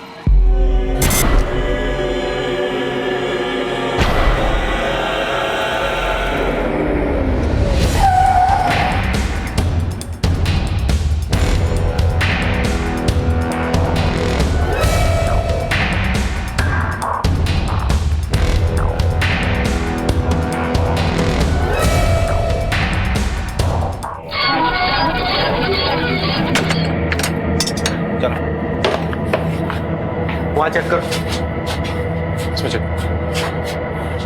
डैन कभी अकेले काम नहीं करती, जोड़े में काम करती है। ये औरत जोड़ीदार है उसकी। इसका इलाज करो, जब तक इसका इलाज नहीं होगा तब तक तुम्हारे बेटों पर इसका प्रकोप रहेगा। आप बोलते जाइए ओझा जी, हम सब करेंगे। इसका इलाज जरूरी है। तेरे बड़े बेटे पर घात लगाए बैठी है, लेके जाएगी उसे। लेके जाएगी? अरे इसका तो हम प्राण सुखा देंगे। इधर देखो।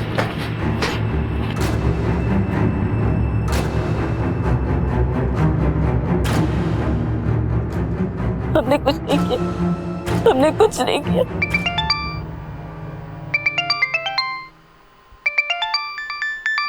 हाँ बोल। सर अपने खबरी का फोन था, उसने जनार्दन और उसके परिवार वालों को जमुना नदी के पीछे वाले खंडहर में देखा है। साहब मेरी बीवी होगी वहाँ पे, उसके साथ 2 बच्चे भी थे।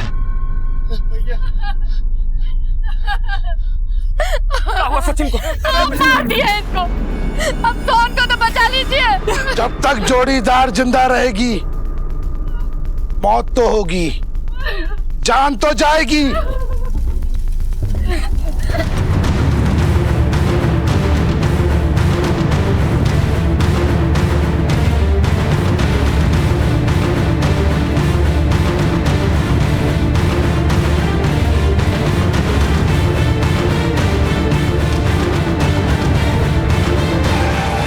इस तरफ सर।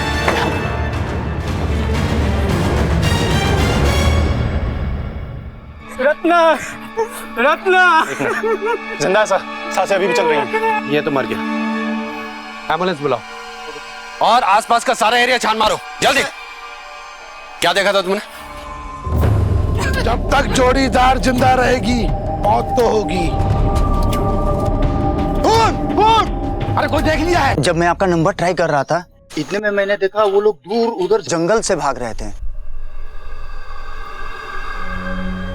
आसपास के सारे क्लिनिक, सारे हॉस्पिटल छान मारो। जनार्दन के 2 बेटे थे ना सर, एक मरा है, दूसरे को बचाने के लिए वो पूरी कोशिश करेगा और शायद किसी हॉस्पिटल में जाए। कम ऑन, क्विक, चलो। सही समय पर पुलिस की कार्रवाई से वक्त रहते रत्ना को अस्पताल पहुंचा दिया गया और जनार्दन अपनी बीवी और एकमात्र जीवित बच्चे को लेकर भाग निकला। वो इतना विवेक शून्य हो गया था कि उसने अपने 8 साल के बच्चे की लाश भी वहीं पर छोड़ दी और इधर पुलिस ने उनके लिए चारों तरफ रेड अलर्ट जारी कर दिया था। इस इन्वेस्टिगेशन को एक सही और पुख्ता दिशा मिली इंस्पेक्टर के इस तर्क से कि अब वो हॉस्पिटल या किसी क्लिनिक में मिलेंगे। सर ये बच्चे की पोस्टमार्टम रिपोर्ट। हॉस्पिटल्स और क्लिनिक से कुछ पता चला? अभी तो नहीं सर, 4 टीमें निकली हैं अपनी। पर सर, क्या आपको लगता है कि ये लोग अब हॉस्पिटल जाएंगे? हाँ, अब जाएंगे हॉस्पिटल। तांत्रिक को तो ट्राई कर लिया, बच्चा बचा नहीं। अब वो हॉस्पिटल ही जाएंगे।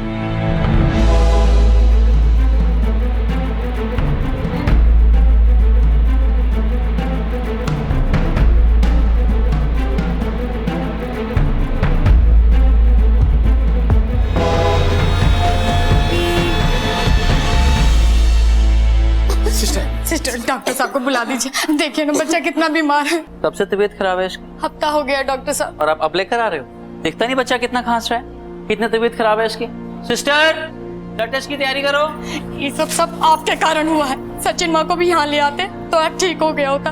वो बाबा के चक्कर में सब सत्यानाश हो गया। रश्मि दी, रत्ना, हम अपने आप को कभी नहीं माफ कर पाएंगे। दिमाग खराब हो गया, चुप रहो। हाँ, दिमाग खराब हो गया। इतना सब होने के बाद कहाँ से दिमाग ठीक होगा? सही कहा उसने, दिमाग बिल्कुल ठीक नहीं रह सकता। ले चलो इन सबको।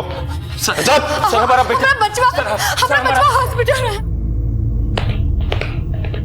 सर, मैं सब कुछ बताता हूँ सर, पर एक विनती है, हमारे बेटा सोहन को हॉस्पिटल से मत लाइएगा, नहीं तो वो भी मर जाएगा सर। अपने बाप होने का झूठा नाटक मत कर मेरे सामने। अगर इतनी फिक्र थी अपने बच्चे की, तो फिर अपने पहले बच्चे को हॉस्पिटल लेकर क्यों नहीं गया? हाँ, बाबा के पास क्यों गया था?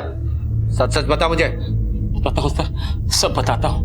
हमारा छोटा बेटा सचिन बहुत दिनों से बीमार चल रहा था सर। घर के पास के डॉक्टर को भी दिखाया, दवा दारू इंजेक्शन सलाइन सब दिया गया सर, पर कोई फायदा नहीं हुआ। अब जब डॉक्टर काम नहीं आए तो क्या करते हैं? ऐसे में हमारा एक दोस्त बोला कि हमारे बच्चे पे किसी ने कुछ कर दिया है।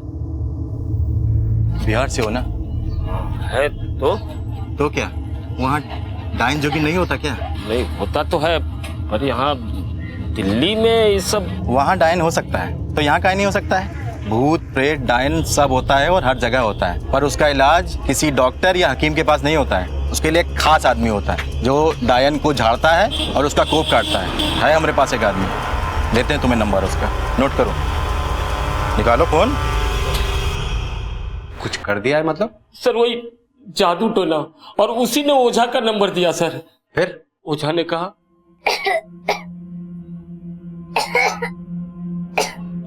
डॉक्टर का खेला नहीं है, शैतान घुसा है, डायन का प्रकोप है। हम तो कह रहे थे एक बार जरा जाओ चाय लेके आओ।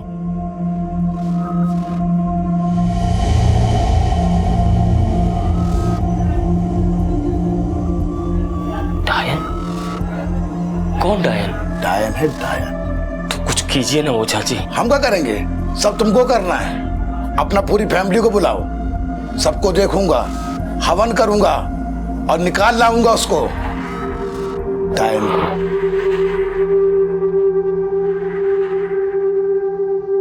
रश्मि दीदी बहुत अच्छी थी, सचिन माँ का बहुत ख्याल रखती थी।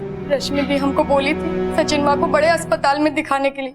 हम इनको बोले भी, समझाए भी, पर वो ओझा के चक्कर में।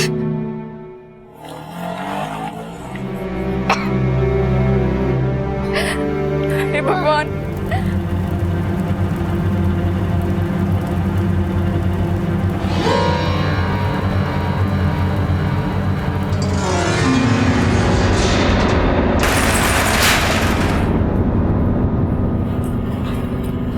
शटर काहे गिरा दिया? ये क्या कर दी तुमको तो हम अपना समझे थे ना, अपने ही घर में टोना टोटका कर डाली तुम। शर्म नहीं आया तुमको? तो सचिन माँ तो तुम्हारे बेटा जैसा था ना, इस पे ही टोटका कर दिया तुमने। चुप कर, ताप के जा रहा है, दिमाग खराब हो गया तुम्हारा। ना, पहले खराब था दिमाग, अब ठीक है। ये घर में किला ठोकी है, किला, समझ गए? घर को बर्बाद कर देगी ये, पूरा घर को। चुप कर। ये पंडित जी, अरे देखिए ना क्या बोल रहा है ये तो कह रहा है आए ना तू डायन। हे बाबू, ये पंडित बता रहा है तुमको, इसके बहकावे में मत आना बाबू, बैठ पड़ते हैं बाबू। हे बहू, ठीक नहीं कर रहे हो तुम लोग। भैया, ये तो मर गई। निकल गई, डायन की आत्मा निकल गई। अच्छा हुआ मर गई। अरे आज ही मेरे बच्चे को डस रही थी, कल तुम लोगों के बच्चे को खा जाती। जिंदा रह के करती भी क्या? डायन थी, डायन। ओझा जी, अब आगे क्या? इसे आज रात घर के सामने गाड़ देना, 3 हफ्ते तक तर्पण, और उसके बाद डायन की आत्मा विलीन हमेशा के लिए।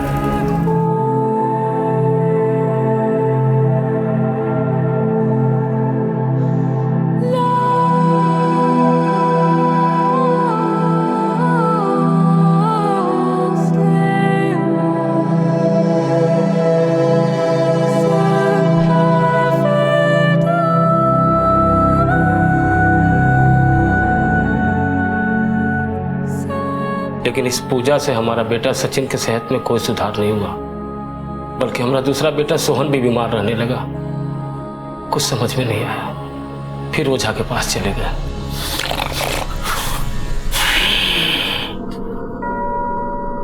डायन हमेशा जोड़े हुए काम करती है। जोड़ीदार डायन को ढूंढना होगा। कल ही करते हैं पूजा, इंतजाम करो। और हाँ, इस बार आस पड़ोस की सारी औरतों को इकट्ठा कर लेना। जोड़ीदार डायन पक्का घर के आसपास है।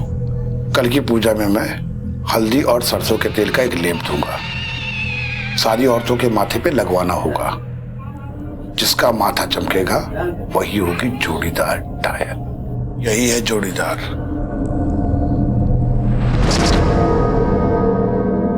सर, बहुत बड़ी गलती हो गई सर। हमारे अंधविश्वास के वजह से रत्ना जैसी निर्दोष औरत मारी गई। रत्ना मरी नहीं है, जिंदा है, हॉस्पिटल में।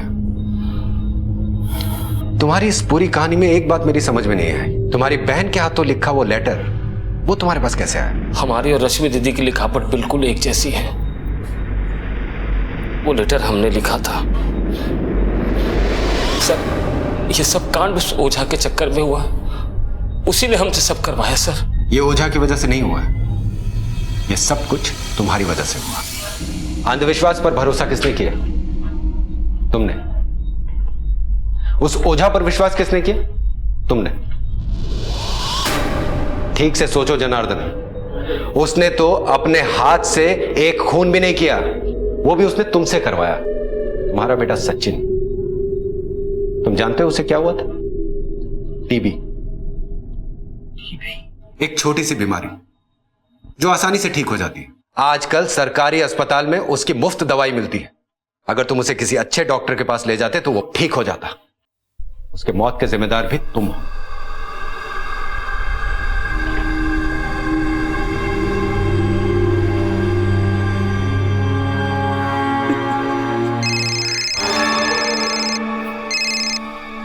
हेलो, हमारा बेटा सोहन बहुत बीमार है ओझा जी, कुछ कीजिए ना। अब कुछ नहीं हो सकता। सुन, फोन काट दू। नहीं, 1 लाख तक खर्चा करेंगे ओझा जी, 1 लाख तक। लाख रुपए? सुन, एक काम कर, तू गुड़गांव आजा शाम को 5 बजे। जो मेट्रो स्टेशन के पीछे सुनसान वाली गली है ना, वहां पे। और देख, 20 बच्चों को लेके आना और किसी को नहीं।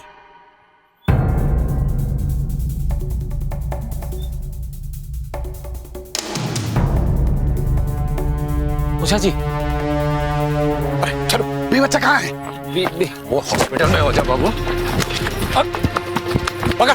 पकड़ इसको, पकड़ो।